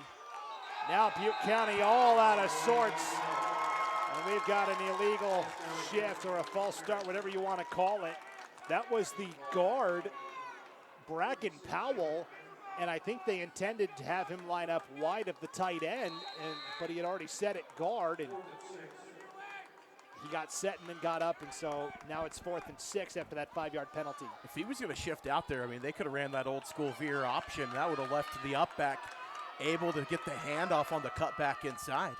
4th and 6, Duke back to pass, has time, throws the out route, but it's too far in front of the intended receiver, Hendricks, on that near side, and so incomplete pass on 4th down from Razor Duke, and the Pirates turn it over on downs. I want to thank our sponsor, Hot Ink, the place to go for customized Butte County Pirate gear. Be sure to give Hot Ink a call the next time your team or event needs a t-shirt.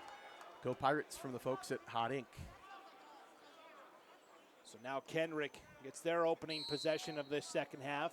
They're going to work left to right here in this third quarter of action. 1st and 10 for the Tigers from their own 36-yard line. Kirkland out of the gun. Tailback on his right hip is Carpenter. Tight end rotates at center to the right. They give it to Hewitt actually off the left side across the 40 and up to the 42-yard line. That is a gain of 6, maybe 7 on 1st down depending upon the spot. Yeah, I think that's a long 6, but officially 6 in the book. Levi Hendricks came up from the safety spot to make the tackle for Butte County. And again, the storyline for Butte County, no Keaton Archibald, injured on the opening offensive possession of the game for Butte County. Got a feel for the young man. He came out of halftime. You could see him begging coach for a chance to play, and then the helmet got taken from him. So 2nd and 4, handoff off the right side to Hewitt this time. Has the edge to the 50 and will slip out of bounds at the Butte County 49-yard line, maybe even the 48. Gain of 9 for Sawyer Hewitt and a 1st down. And you could see he initially was going to cut that up, and then he said, I think I can beat my man to the edge. You know, that's Sawyer Hewitt coming off of a hamstring injury that he had in the Prairie game. And he missed the first game of the playoffs and then came back in the last 2 weeks. Has had pretty remarkable, games that he's played and had. You couldn't tell last week against Logos. 1st and 10, up the middle. This is Carpenter. And Carpenter will take it to the 45-yard line of the Pirates for a gain of 3. Razor Duke in on that tackle for Butte County. I'm going to be the first one to protest for Coach Hobart to put in Nathan Kimmerling in the backfield. Well, I'll tell you why after this play. He's had a nice postseason. He has. Kind of in mop-up duty. 6.5 to play in the third. 2nd and 7 for Kendrick. Ball at the Butte County 45-yard line. Toss play left side to Hewitt. Now cuts up. Penalty flag comes out, though, on a holding call. Inside the 40 and the 30. Hewitt still going to the 20, but he will have to jog on back to that Kendrick huddle. 2 flags came out, I think, for the same infraction. Huge gain, but I think it's going to be all for naught here unless they've got separate holding calls. There may have been 2 out there, so they're going to choose the one with the probably the best spot. Our officials are from District 1 tonight, over in Coeur d'Alene. And I had the lineup card. Yeah, somewhere, I don't know. Oh, here it is. Okay. Oh, the crackback block. So our white hat is Jacob Iverson tonight. Matthew Fleener, the umpire. And then we've got the linesman, Jim Buckholtz. Mason Tweet is the H. What's the H stand for? Head linesman. Head linesman, thank you. Side judge is Joe DeMonico. Field judge is Chad Deuce. And the back judge, Gary Taylor.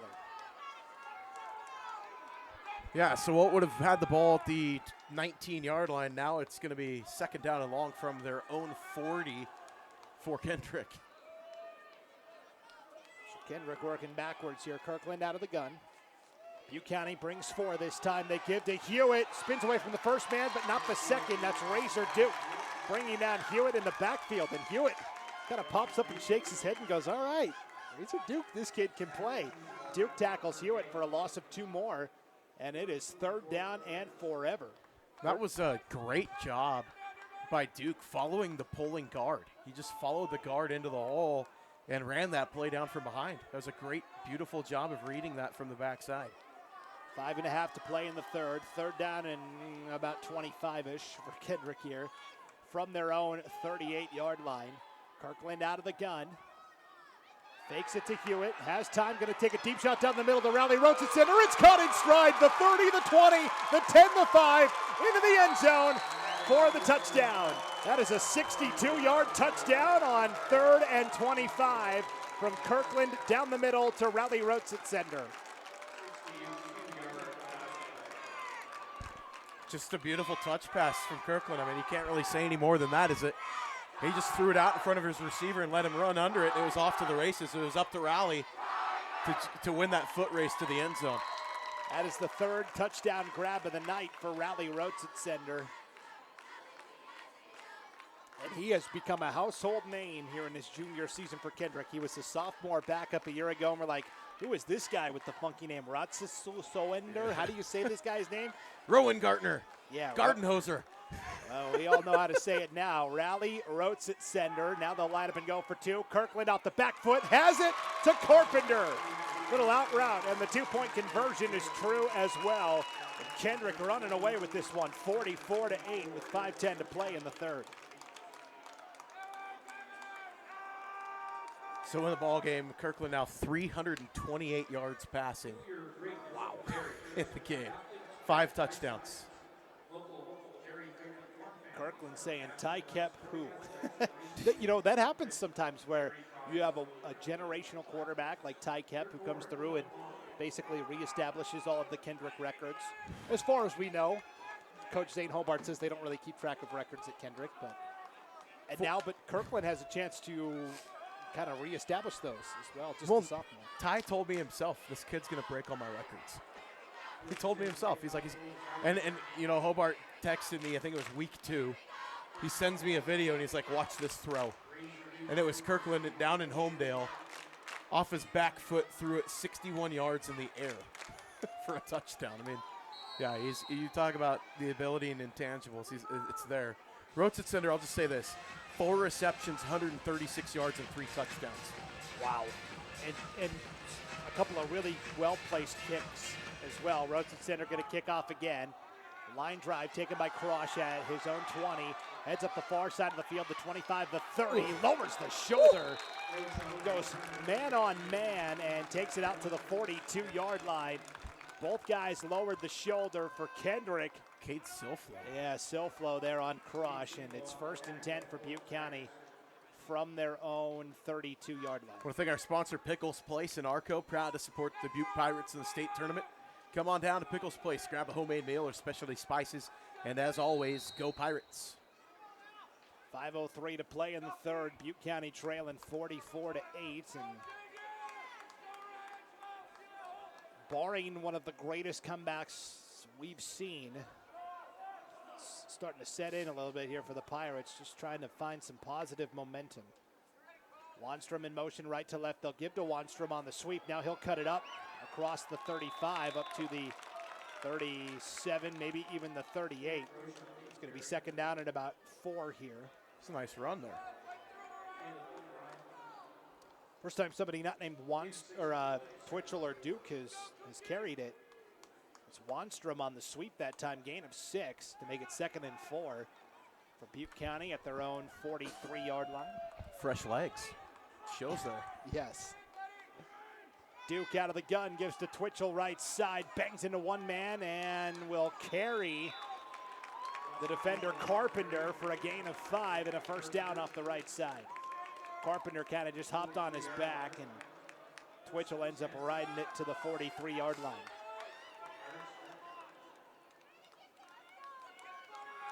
So 4:15 to play here in the third, 2A state championship game. A 44-8 lead for Kendrick, the newcomers to the 2A level this year.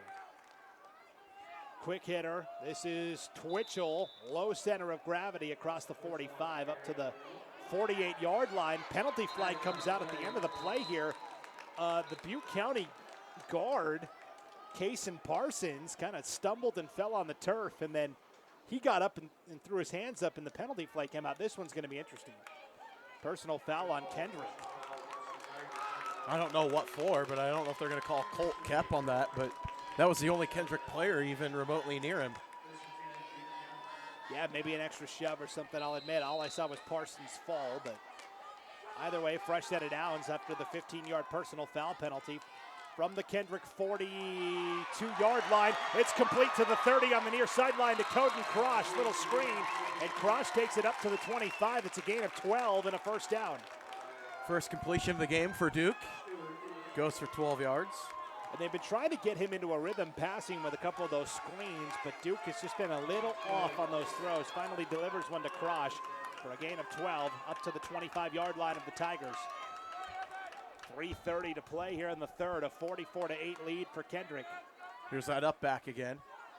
Duke gives to Twitchell, and Twitchell just running into a pile of bodies. Picks up 2 to the 23-yard line. Poor man's going to need an ice bath after this game. That's his 24th carry in the ball game.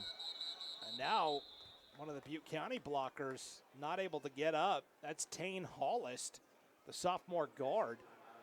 Needed help from Bracken Powell, his fellow lineman, and now, yeah, boy, Tane Hollis is walking off, not putting any pressure on that right leg. Yeah, that's that braced right knee that the young man has. He's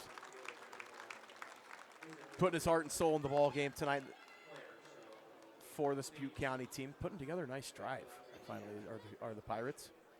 And I tell you what, these linemen stick together. Levi Hendricks, the tight end, on one side, and his fellow guard on the opposite side. That's Bracken Powell, and we hate to see that as Tane Hollis, the sophomore guard, needs a lot of assistance to walk off the field here with 3:13 to play in the third. Sometimes it is just not your night for Butte County. Everything that could go wrong has gone wrong, including 2 players leaving with pretty significant injuries. You know, we talked about the depth on this roster, and it's been shortened quite a bit in this ball game by injuries. And now Butte County gets a false start here as one of the linemen up front kind of stutter step there. It's going to be a 5-yard penalty, 2nd and 15, 2nd and 13 now from the 28-yard line of Kendrick. They've got to get to the 15 for the first down. Duke out of the gun, Twitchell on his left hip, back to pass, throws a little curl route. It's complete at the 25-yard line. Nice reception there, a gain of 3 to get it back to 3rd and 10. And that is Stetson Wanstrom with the reception on the far side of the field.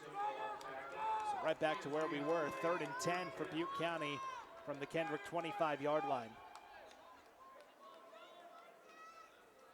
Trying to see who the new lineman in the game for Butte County is.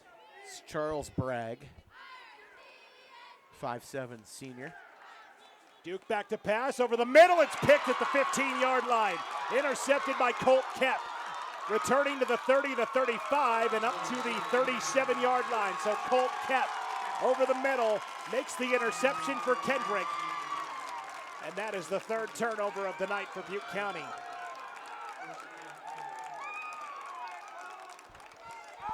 Not an ideal circumstance. I think that he was expecting Kep to bite a little bit more on that shallow drag route coming across, and he was looking for the deep post pattern, and he just kind of underthrew it a little bit, and Kep stepped underneath of it and picked it off. So Kendrick gets it back here, 1st and 10 for the Tigers. From their own 37-yard line, 2:15 to play in the third, and up 44-8. Option pitch to Hewitt off the right side, the 40, a good block out there at the 50. Still going to the 40 on the near sideline, and finally ducks out of bounds there at the 40-yard line. That's going to be a gain of, 21, 22 for the first down to the 39-yard line. 22-yard gain, and we'll give a massive shout-out. That was Wyatt Cook, 15 yards downfield on that block. That was an unbelievable job forcing that play back out to the sideline and sealing that block or that defender off. Yeah, great blocking downfield from Cook that time, and a fresh set of downs here for Kendrick. 2:07 to play in the third. 1st and 10 for the Tigers from the Butte County 39-yard line. Kirkland out of the gun. Carpenter, the tailback on the right side, will take it up the middle.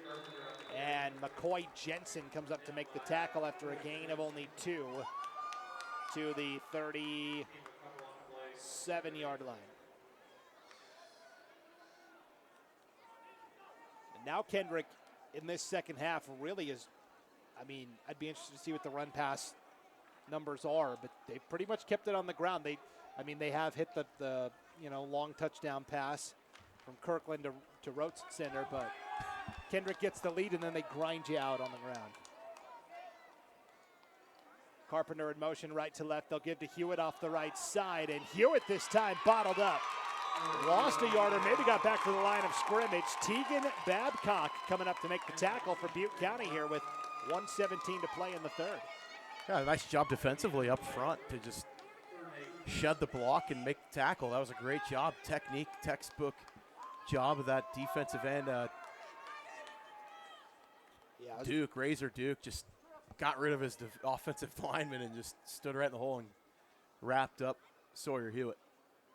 So Hewitt only gets back to the line of scrimmage. Was actually driven back a couple of yards, but they'll give him the forward progress. And Kendrick is letting the play clock bleed down, and now they're going to call a timeout here on 3rd and 8 with 43 seconds to play here in the third. Next time you're having car troubles, give Frost LLC a call. A certified mobile technician serving the Arco and Mackey area, and is sure to be able to help with whatever vehicle is giving you heartburn. Give them a call, 208-589-2385 to have Frost LLC get you back on the road again. I want to thank the McGregor Company, cornerstone of dedication for agriculture in the Pacific Northwest for over 140 years. Serving growers with seed, crop inputs, and equipment needed to grow a healthy, sustainable crop. The McGregor Company, dedicated people who care about farm families, about the environment, about the communities that we serve. They wish good luck to the Kendrick Tigers in tonight's ball game. Kendrick started the season with a massive fire. Well, they've caught fire here in the Dome in this second half. You like that segue? Yeah, that was good. I liked it. 3rd and 8 for Kendrick. They fake the counter, throw the screen to Hewitt. Breaks away from the tackle of Crush and has room to run the 30, the 25, the 20, the 15. And has the first down out of bounds at the 14-yard line. Crush had him for a loss of 3 on that screen.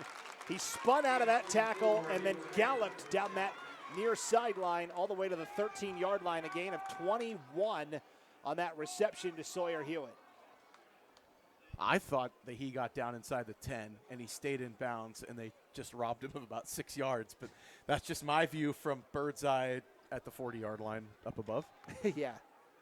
No, this officiating crew's done a great job. But, yeah, that was Hewitt was watching his feet as he was walking the tightrope down the sideline. It is a handoff, actually keeper for Kirkland. He is tackled at the 14-yard line, so no gain there. I think he lost a yard. It was a low snap that he scooped up off the turf. Oh, yeah, you got it. Loss of a yard back to the 15-yard line. And that should be the final play of the third period here. We're down to 10 seconds to play. And so 1 quarter to go, and the Kendrick Tigers can taste it. 4 in a row. Almost unheard of in Idaho high school football. In fact, it was Oakley last year who was trying to do 4 in a row at the 2A level before a plucky Butte County squad knocked them off in the championship. Sometimes you're the plucky upstart, sometimes you're the defending champs taking everybody's best shot. And at this point, Kendrick on their way to a 4th consecutive title, up 44-8 over the Butte County Pirates. We'll thank a few more of our sponsors here. Yeah, I want to thank Rivara Estate Vineyards and Winery, a 3-generation owned winery by the Hewitt family, located just a short drive from Lewiston, Idaho. Plan a day trip to savor award-winning wines from their beautiful state-of-the-art tasting room, or sip a house-crafted River Ranch Brewing Company beer out on the deck or patio overlooking the scenic Clearwater River. All of us at Rivara would like to wish Kendrick Tigers good luck in the state championship game. Go Tigers. So I want to thank Pickles Place in Arco, proud to support the Pirates at the state tournament. Come on down to Pickles Place and grab a homemade meal or specialty spices. And as always, go Pirates. Thanks Sport Physical Therapy. I want to wish Sawyer Hewitt and the rest of the Kendrick Tigers the best of luck in the state championship game tonight. Back to you. As we start the, thanks from the update desk. That's right, Skaggs. 2nd and 12. Kirkland off his back foot to the end zone. Rotes it sender for the 4th time tonight. On the receiving end of a touchdown. This one from 15 yards out. On that short corner on the near side of the end zone. Just a lollipop up to Rotes it sender. No big deal. 4th touchdown of the night. Unbelievable. I mean, I had the game last week at Coeur d'Alene where Kai Wheeler had, I think it was 9 receptions for 276 yards and a touchdown. And Raleigh Rotes-Sender has been nothing short of equally impressive in this ballgame. Kendrick will line up and go for 2. Kirkland will give up the middle to Orion Stewart. And Stewart brought down short. So a 2-point try, no good, but Kendrick well on their way, 50-8 with 11:54 to play in this one.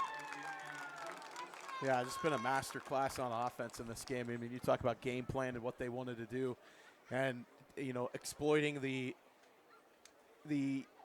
shortcomings that you see in film, and what other teams have been able to do. And you know, I don't think Butte County, they played a tough schedule. Don't get me wrong. I don't think they've seen a team that can pass the ball like this Kendrick team can. I mean, yes and no. Like last week, they played Hagerman, and Hagerman kind of, Wyatt Maven Camp, he can really spread the ball around, and he threw for over 300 yards last week. The key was that Butte County really held serve in terms of not allowing touchdowns. Like, okay, you're going to get your yards, but we're gonna bow up when you're getting close to the goal line, and they just have not been able to do that tonight against a really good Kendrick team. 5 touchdowns in the game. Passing for Maddox Kirkland, 364 yards. And last week outside at Bengal Field in Lewiston against Logos, he had 4 touchdowns passing and about the same yardage, not quite as much, but squib kick off the shoe tops of the up man for Butte County, recovered at the 45-yard line. That was Tegan Babcock, and squib kick. Again, Rowley's probably going to say, I intended to do that. Kick it right at his feet so it kind of squibs, but. It almost looked like he kicked the block. Yeah. I think he kicked the tee. He got more tee than football. And the defender, luckily, to just fall on the football and put it back, because he put it on the ground after it hit him. And he was able to pick it up off the turf and secure it. So after all that, 1st and 10 for Butte County. From their own 45-yard line, 11:52 to play. Duke out of the gun will give the Twitchell up the middle, and Twitchell leans for a yard, and that's it. Orion Stewart in on the tackle for the Tigers. So 25th carry in the ball game for Twitchell. That's a workload. 53 yards. 11 and a half to play. So Kendrick in the quarterfinals against Kamei just didn't look like themselves. Yeah, they ended up winning pretty easily, but it was a a close game for 2.5 quarters. Screen pass complete to Krosh off the left side across the 50 up to the 48-yard line of the Tigers, where it will be 3rd down and 4. Is that Krosh on the reception out there? Yeah, Krosh out there on that screen reception. And so Kendrick, talking to Zane Hobart last week in the semifinals against Logos, he said, we got away from what we do. And he said, we fell in love too much with those deep shots. He said, really, we're focusing this week on the short, easy throws, and then if that opens up the deeper passes, then we'll hit that. They kind of went back to basics last week, and it served them well. Duke on 3rd and 4, straight up the middle, across the 45 to the 43-yard line, a gain of 7, and a 1st down for Butte County. And so now this week, now that they got back to basics last week against Logos, now that they're back inside the dome, those deep shots have been there. Kendricks looks really impressive. Yes, they have. And, you know, that was like what you said he told you last week. He told me the exact opposite in pregame. He's like, we're going deep. We're going to chuck the ball tonight. 1st and 10, QB draw for Duke off the left side of the 40. And we'll take it down to the Kendrick 36-yard line. An 8-yard run on 1st down to bring up 2nd and 2. Might be closer to 2nd and 3. To the 36. They've got to get to the 34, or 33 actually, for the 1st down. 71 yards on the ground in the game for Duke. And again, has had to play QB almost the whole way. Keaton Archibald injured on the first offensive possession of the game for Butte County. Here's Twitchell up the middle. Has the 1st down to the 33-yard line. Gain of 4 there for Ross and Twitchell straight up the gut. 9:39 to play here, a 50-8 lead for Kendrick. So we talk about the, postseason pedigree for each of these teams. Kendrick, 6 championships in school history, including 3 in a row here, 21, 22, and 23, all at the 1A D2 level. 3 of those have come within this building. Well, if they win tonight, hold serve, their 3rd will come inside this building. Pass complete on the far side of the field to Wanstrom, but he is tackled immediately by Carpenter. That was actually Twitchell on the reception. reception. Oh, yeah, Twitchell. The back of the jersey got bunched up, and so the 0 kind of looked like the top half of an 8. Twitchell, number 10. Wanstrom, number 18. Or number 8, excuse me. So it is 2nd down and 8 here for Butte County from the Kendrick 30-yard line. 8:40 to play. Sweet play off the right side. This is Duke, nowhere to go, lost a yard. Orion Stewart again at the outside linebacker position. Been a man possessed in this ballgame. I'd be interested to see this final tackle tally for that young man in this game. He's got to have at least 10 tackles. We were talking about kind of a weird quirk last year at the 1A D2 level, now known as 1A. Kendrick got to play here inside the Kibbe Dome in the state championship game against Camas County, a game you and I were here for. And then because they moved up a level, there's a rule that says you can't play in the same place 2 years in a row, but it's a new classification level. So Kendrick, 2 years in a row, gets to play a state championship inside the Kibbe Dome. There's a screen pass complete on the far side of the field across the 30 up to the 27-yard line. It was bobbled for a moment and then hauled in. Yeah, and I believe Butte County hosted outright last year anyway, so that was why I think the game was up north this year. Yeah, Butte County played inside the ICCU Dome in Pocatello last year. Krosh made that reception again. It's going to be 4th and 4 here for Butte County. They're going to take a timeout and talk about it here with 7:38 to play and the ball at the Kendrick 27-yard line. Thank our sponsors, Phil's Family Foods in Kendrick, wishing the Tigers all the best at yet another state championship. Good luck, boys. Also, Kep Farms and Kendrick wants to wish the Tigers best of luck to the Tiger boys on their quest for another state championship.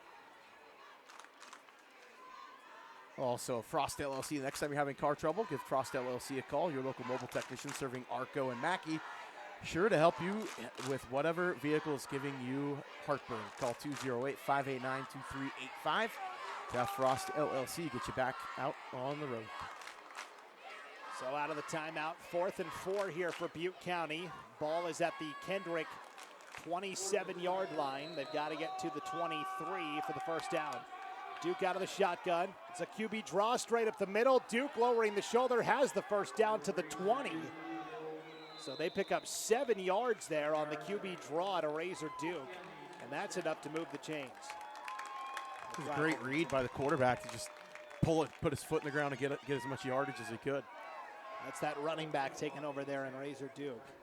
The QB spot, 7.5 to play. Fresh set of downs. Ball is at the Kendrick 20. Butte County working left to right here in this fourth quarter of action. We're down to 7:20 to play in this championship affair. Evan Simpson checked in at D tackle. There's a fumble. Duke's going to fall on it back at the 25-yard line. The handoff from Duke to Twitchell was never clean, and so Duke falls on it back at the 25. That is a loss of 5, 2nd and 15. Looked like he was just trying to hand it off and ended up hitting Twitchell right in the rear end with the football. A different kind of butt fumble, if you will. Of course, Mark Sanchez of the New York Jets will never live that down. 2nd and 15 here. Duke back to pass. Over the middle on the slant route, incomplete. A little bit behind Krosh, the intended receiver. That was a tight window because Orion Stewart was underneath, and then Rotsitsender was over the top. Yeah, and if Stewart had another step on that, he would have been off to the races, taking that back for 6. So that brings up 3rd and 15 now for Butte County. Ball is at the Kendrick 25-yard line. 6:41 to play here in the 2A state championship. Butte County, 16 playoff appearances all time. A 15-14 record in the postseason. 4 times they've made it to the championship, including this year. 1 time they've won it last year, 2023. I'll give you Kendrick's stats after this next play. 3rd and 15, deep shot, Duke incomplete. Trying to go to the 10-yard line on a fade route to Charlie Bragg, the guard eligible that time. It falls incomplete. It's going to be 4th and 15 now for the Pirates. Kendrick, 24 playoff appearances in their history, 38-17 record in the playoffs. They have made it to the championship game 13 times, including this year. They have won it 6. So if they win this year, they will be over 50% of the championships they're in, they will have won. That's an unbelievable stat when you look at the history of the program. And, you know, talking to, you know, in the Potlatch game, I had a chance to talk to Coach Silflo about that. And, you know, he's a Kendrick Tiger himself. He graduated from Kendrick, and he was on some of those state teams as well. And the success that's been built into this program. I mean, it started way back when those dads have kids that have now come through the program or on the team currently. And it's just been awesome to see, you know, the success breed more success within this town and this program, and how strong the, you know, from the little guy programs all the way on up through the top of the high school team, how successful they've been. Kendrick took a timeout there with 6:36 to play. So Kendrick won their first title all the way back in 1991, then 2 in a row in 2001, and then this recent run, 21, 22, 23, and it looks like certainly 24. 4th and 15, screen pass complete to Wanstrom inside the 20, won't get there. They needed 15, they got about 7 or 8 to Wanstrom on that reception, but it is a turnover on downs. Back to the Tigers. They actually spotted at the 16-yard line, so he got like 9 there. I'll give the young man credit. It was actually Levi Hendricks on the reception. 18, not 8. Yes. Yeah, Hendricks, the tight end on that catch for a gain of 9 on 4th and 15. So turnover on downs back to Kendrick here. 1st and 10 for the Tigers from their own 16 and 6:29 to play. And again, keeping those starters in, they have earned it. They have sat in the second half of most games this year. It's very rare they play all 4 quarters. Hewitt across the middle to the 22-yard line. That is a gain of 5 on first down to make it 2nd and 5. Talk about a senior class where you can win a state championship every single year you were in high school. Yeah, it's pretty remarkable. There are 7, 8 seniors on this Kendrick team. Wyatt Cook, Caleb O'Brien, Xavier Carpenter, Sawyer Hewitt, Brock Boyer, Leighton Brown Sherrill, Carson Hogan, and Evan Simpson. Very impressive. 2nd and 4 after the 6-yard gain. They're going to throw an out route. That is complete to Carpenter, one of those seniors we talked about, tackled immediately by Cooper Williams on the out route. It is a gain of 5, though, and that is enough to move the chains on 2nd and 4. Ball at the Kendrick 31-yard line. Meanwhile, that clock bleeding, 5.5 to play here. 369 yards passing. Pretty remarkable. There's an official statistician somewhere, keeping track of this. There are state records that can be set in championship games. I don't know if they're going to have a 400-yard passer in 8-man football. Kirkland on the rollout at the last moment, throws as he was rolling out to the right side, throws behind Rally Roats at sender at the 30-yard line, incomplete.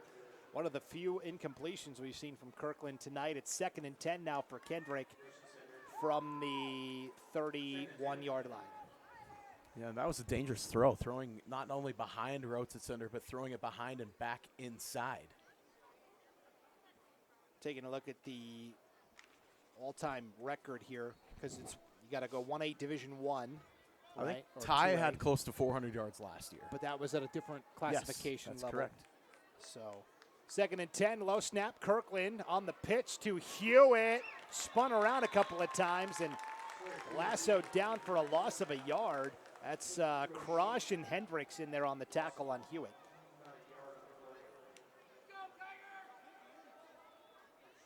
Most yards rushing. Oh, I guess they keep all the 8-man records together. So it's all, doesn't matter, Division I, Division II, 2A, 1A, doesn't matter. The 8-man record for most yards passing as a team was Kendrick in 1991, that very first championship, 443 yards. Okay. Yeah, I knew we were talking about it last year, if I remember right. Yeah, wow. It's pretty impressive. Kirkland back to pass on 3rd and 11. Going to take a deep shot for Silflo. It's caught one-handed across the 50, the 45, and down to the 43-yard line. What a throw by Kirkland where only his guy could make the grab. That is a, how many? 38 yard. And that was right to Silflo, only where he could catch it one-handed in stride. Wow, what a throw. I'm convinced I know who I'm voting for player of the game. Kirkland? Yep. Oh, my gosh. Yeah, the record for most yards passing in a championship game, Ryan Blewett from Kendrick in 1991 at 443 yards. If they get to the end zone passing, Maddox will have that record. And again, that's unofficial. We'd have to 407 is what we're at right now. Okay, we'd have to check with the official statistician here, but man, 3:36 to go. Timeout by Kendrick. And again, I don't know if Coach Zane Hobart knows that. He's usually pretty just focused on his team. I could text him. I'm sure he would love that. They're pulling the seniors. They are going to take a timeout and pull the seniors. They're going to get a nice rousing ovation. Sawyer Hewitt gets a big hug from head coach Zane Hobart and this Kendrick coaching staff. And now they're going to finally put in the backup. So Ryan Blewett's record is safe for another season.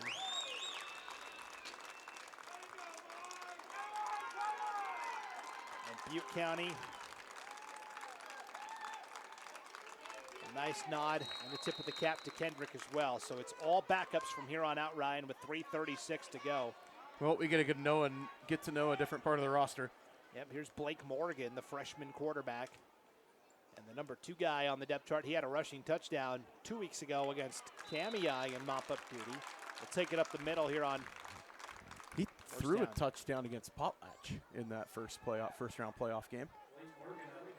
And you figure they'll move him to different spots at the varsity level as he progresses, because Kirkland only a sophomore at quarterback. Think about this too, as Kendrick returns Roats at center, they're going to get Nathan Twite back next year. They're going to return Cade Silflo. 2nd and 11 here with 3 minutes to go. Wild pitch on the turf. They're officially going to call that an incomplete forward pass. They were trying to run the option to Jerry Anderson. Falls to the turf, incomplete. See, they call the incompletion there, when they called the fumble in the first half there in the first quarter, and I said that looked like a forward pass to me. I mean, 2:58 to go. I'm all right with it. Yeah, no, I mean, it's. So looking back on the history, that 1991 Kendrick team won the A4 championship. That's where Ryan Blewett set the record. They beat Council 56-28. Third down and 12, and nowhere to go that time for Morgan. Brought down by Charlie Bragg across the 45. They lose 3 more yards there. It's 4th down and 13 for Kendrick now. Ball is at the Butte County 46-yard line with 2.5 to play. We'll see if Morgan can dial something up here in the passing game. So if you're going to close the book on Kirkland in the game, 14 of 23 passing, 407, 6 touchdowns, and 2 interceptions. Yeah, just another day at the office. Light work. Yeah. 2:10 and counting in this one. They will hand it off here on 4th and 13. This is Nathan Kimberling. That's what I said. You need to run the ball with Nathan Kimberling. I told you earlier, and I didn't get to finish my story. Well, here you go. Fire away. Turnover on downs. Butte County will take over here with 2:05 to go, and let's hear the Nathan Kimberling. Yeah, so without Sawyer Hewitt, Kimberling got more duty. Not just mop-up duty, but he actually played in the game against Potlatch. 3 carries, 88 yards, and 2 touchdowns. Yeah, I'd say that's all in a day's work. Not too bad for your 3rd-string running back that's a sophomore. Pretty remarkable. So turnover on downs. Butte County's got it. 1st and 10, 2:05 to play.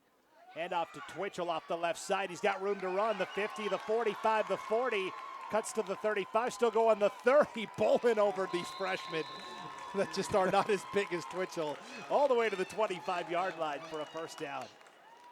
I mean, Twitchell is 5'10", 200, and a senior. And he is just blasting these freshmen and sophomores like they're rag dolls. It's a gain of 41. I mean, you got guys like, Cash Littlefield, 5'9", 130 out there, and a freshman. So he almost got his entire total for the ball game just on that last carry. Duke up the middle inside the 15 and down to the 13, maybe even the 12-yard line. Gain of 13 on that run by Razor Duke here with 1:30 to go, trailing 50-8.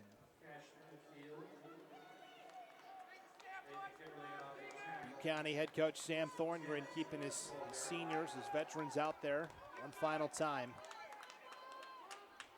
as the championship repeat dreams not meant to be here in 2024. Up the middle, this is Tegan Babcock. Yeah, Tegan Babcock, nice carry there on 1st down. His first run of the night. Picks up 4 to make it 2nd and 6. Ball is at the Kendrick 8-yard line here. They've got to get to the 3 to pick up a 1st down. 50 seconds to go here. Yeah, that's pretty much all freshmen out on the field for Kendrick, too. I was just looking over the roster. Razor Duke up the middle. No, Babcock again. Yep, Babcock again. Yes, he's handed off to Babcock. It's going to be 3rd and 1. Ball at the 4-yard line. And I'm not sure Butte County's going to run another play here. They may with 20 seconds left. Down to 15. Duke out of the gun on 3rd and 1. We'll take it up the middle, and we'll take it into the end zone for the touchdown. With 10 seconds to go, Razor Duke ends what's been an incredible career at Butte County with a 4-yard touchdown run. And now the Pirates will line up and go for 2 here, and then we'll thank our final 2 sponsors. Put a bow on this one. Have a kickoff here, yeah. Head on over to Buffalo Wild Wings. 2-point try. They're going to try a little reverse play here, or an end around. Great play out there. Lundstrom And Wanstrom can't get in. So Leighton Brown Sherrill, that was a great play on the outside. So 50-14 it remains with 10 seconds to play. I want to thank our final two sponsors, Rivara Estate Vineyards and Winery, owned by 3 generations of the Hewitt family, located just a short drive from Lewiston, Idaho. Plan a day trip, savor award-winning wines at their beautiful state-of-the-art tasting room, or sip a house-crafted River Ranch Brewery Company beer out on the back deck or the patio overlooking the scenic Clearwater River. All of us at Rivara would like to wish the Kendrick Tigers best of luck at state. Also, for over 140 years, the McGregor Company has been the cornerstone of dedication to agriculture in the Pacific Northwest, serving growers with seed, crop inputs, equipment needed to grow healthy, sustainable crop. The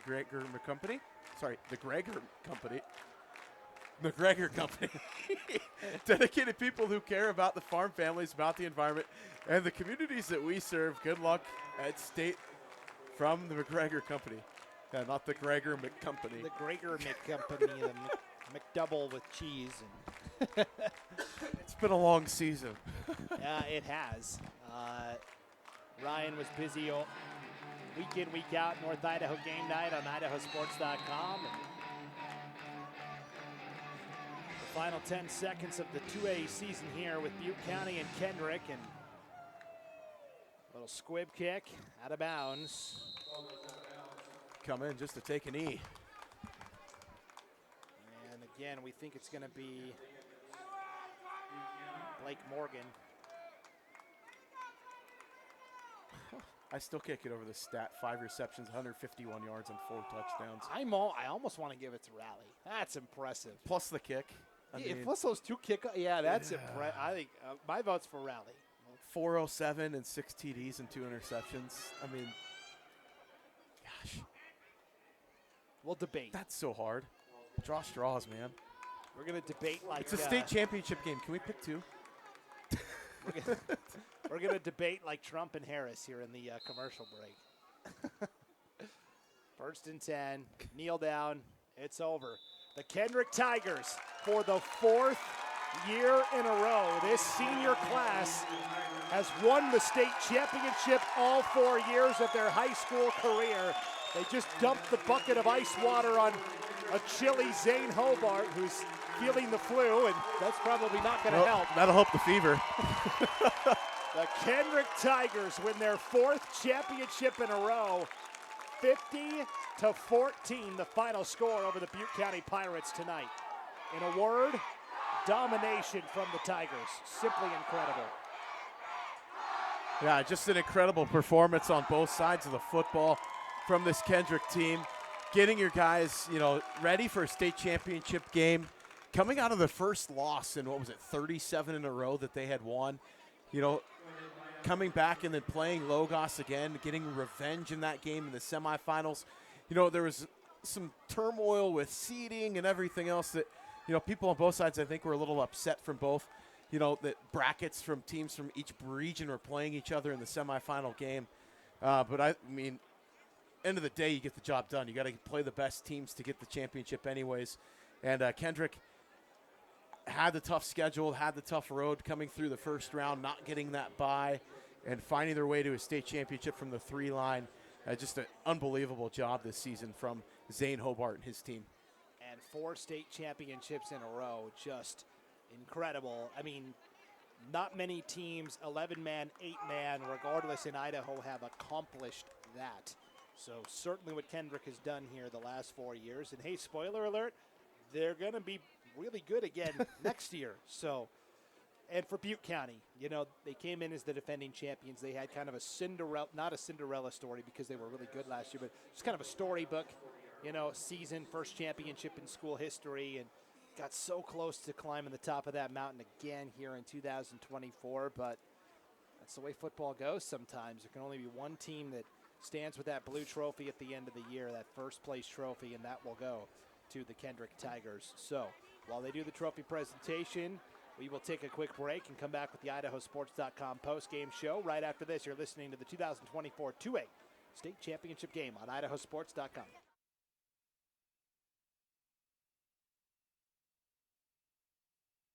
P1FCU has been serving Vandals across the Northwest for decades. Now, we're investing even more in Idaho students. We are helping make the Beams financial literacy program available to all students and providing student athletes access to money management support through Elevate Idaho. Without our members, we couldn't impact these students' financial wellness. Become a member and get your exclusive Vandal debit card to help support Vandal Nation. Visit p1fcu.org/govandals to learn more.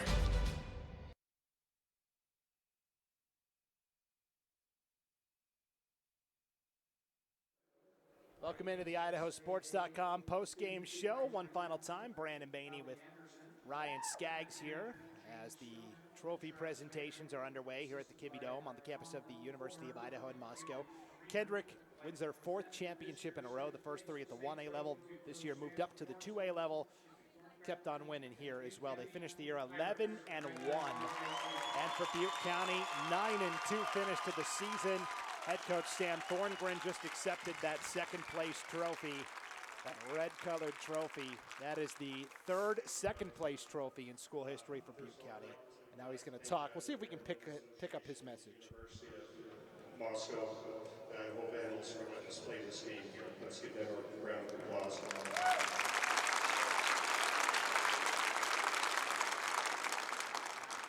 Kendrick, you played a great game. You've had a great season, great 4 seasons. Congratulations. It was well earned. Hats off to you. Great team.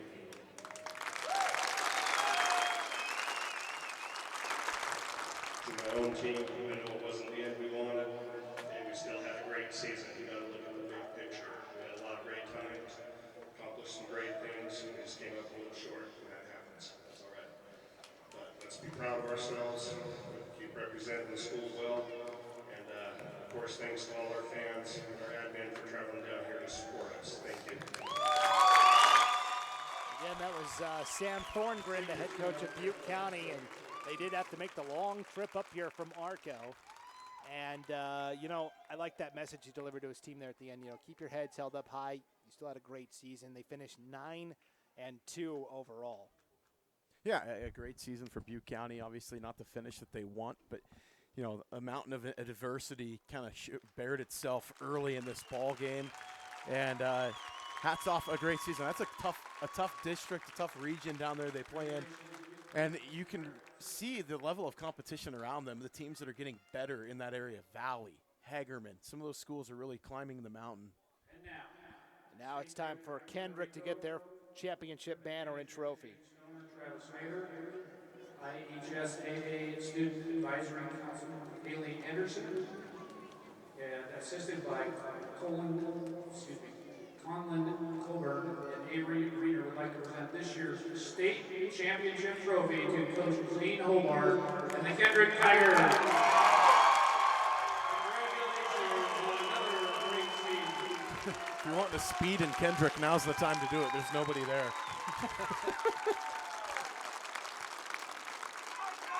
The seniors will get to pose with that championship banner first. Then the whole team will pose. And then, of course, Coach Zane Hobart will deliver a few remarks on the public address mic as well. So while they take their photos, I'll run through the stats for Butte County in the game rushing. 19 carries, 86 yards, 2 touchdowns from Razor Duke. Rawson Twitchell, 27 carries, 98 yards in the game.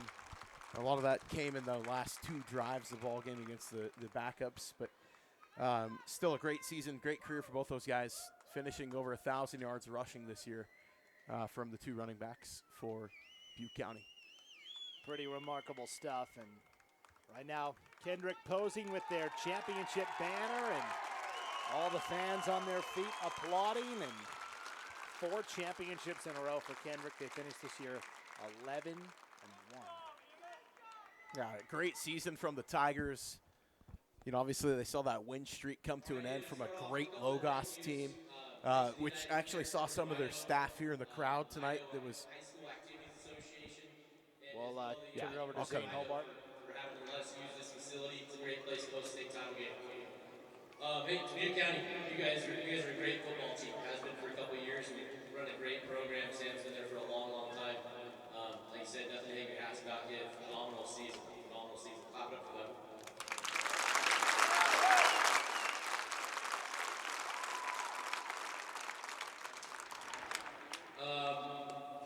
staying faithful with the players that are on the field. It's hard enough to get one of these things done, but let alone a couple, let alone four. Really, really proud of these guys. Really proud of these guys making the jump up to the 2A level. It's another level for sure. It's better football. I'm just really proud of the way they played throughout the season. We had our bumps and bruises along the way, but they persevered and came through in the end. So, all in all, thank you guys. I appreciate you. Go Tigers.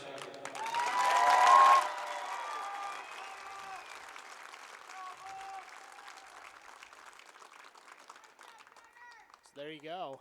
Zane Hobart going to get that championship trophy, and there's the Kendrick fans one more time.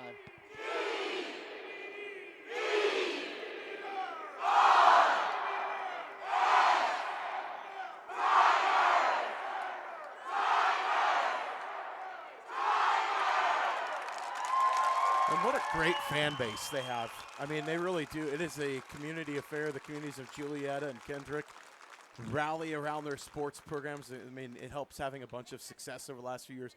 But you talk about the off-season stuff that these kids went through. They were battling a wildfire. Like, most of the team was out night after night battling wildfire, trying to save homes of their teammates, going through that adversity before the season even starts. And they come down the road, and they win. It's not the fourth state championship in a row in the school, the first one at the 2A level. Just an unbelievable job from this group of young men and this coaching staff. And I can't say enough good things about this team. Yeah, pretty remarkable run. Let's go through the Kendrick stats, and then we'll hand out our IdahoSports.com player of the game. So Hewitt, 13 carries, 51 yards on the ground rushing. Carpenter, 5 carries, 40 yards. Kirkland, 4 carries, 3 yards. Stewart had 2 carries a carry for a yard in the ball game. Morgan had 3 carries, obviously, at the end for the knees. But in this one, Kirkland passing, 14 of 23 for 407 and 6 touchdowns, 2 interceptions on the night. Rally Rotes at center. I mean, you talk about having yourself a night. 5 receptions, 151 yards, 4 touchdowns. Hewitt receiving 4 receptions for 99 yards and a touchdown. Cade Silflo in the game, 3 receptions, 149 yards and a touchdown. And then Carpenter had 2 receptions for 8 yards in the ball game. Unbelievable game.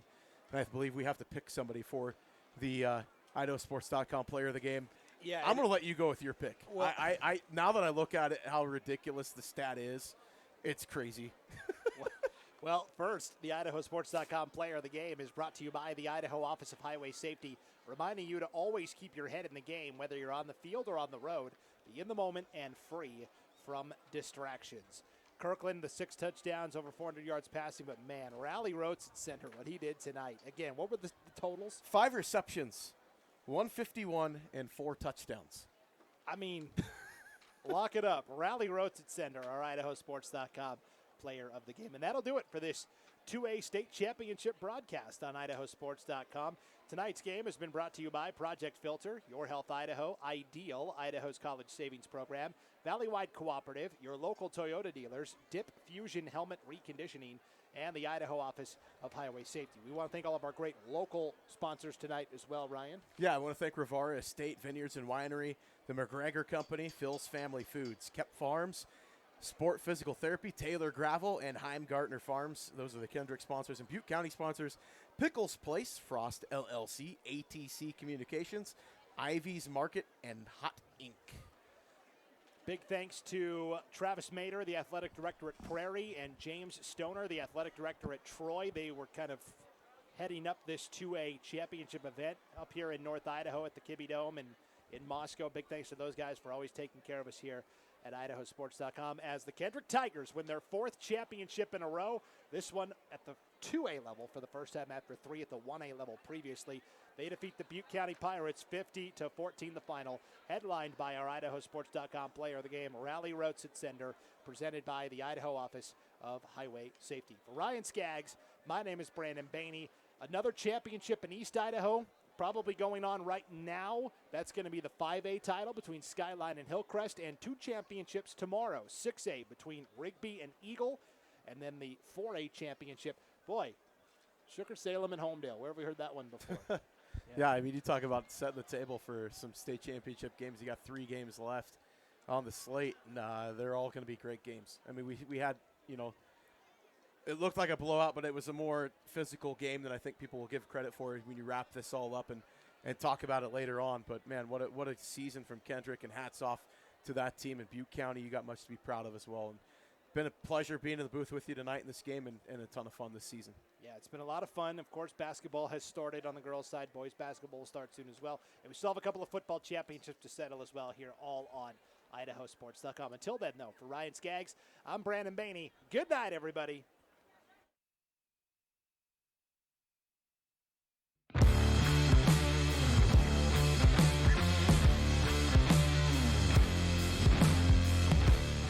Let's talk about open enrollment for health insurance. Your Health Idaho's got you covered with all you need to know. Open enrollment is the time of year where you can enroll in or change your health insurance coverage. And Your Health Idaho is the place to go for quality coverage at a lower cost. 25% of enrollees pay $25 or less. Make sure to enroll by December 16th to get covered and save money.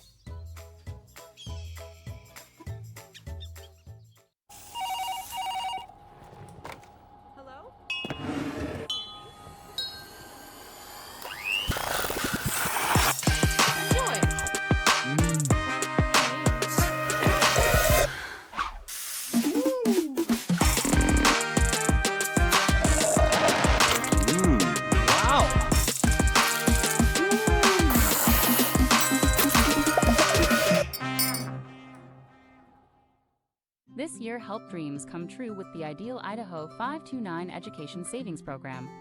Our easy-to-use tools make it simple to plan for your child's education. With tax benefits, ownership flexibility, Ideal is the perfect way to save for college, trade school, K-12 education, and student loan repayment. Join us at our next webinar to learn more about the 529 plan. Enrolling takes just 15 minutes, and you can start with just $25. Visit idsaves.org if you would like to learn more.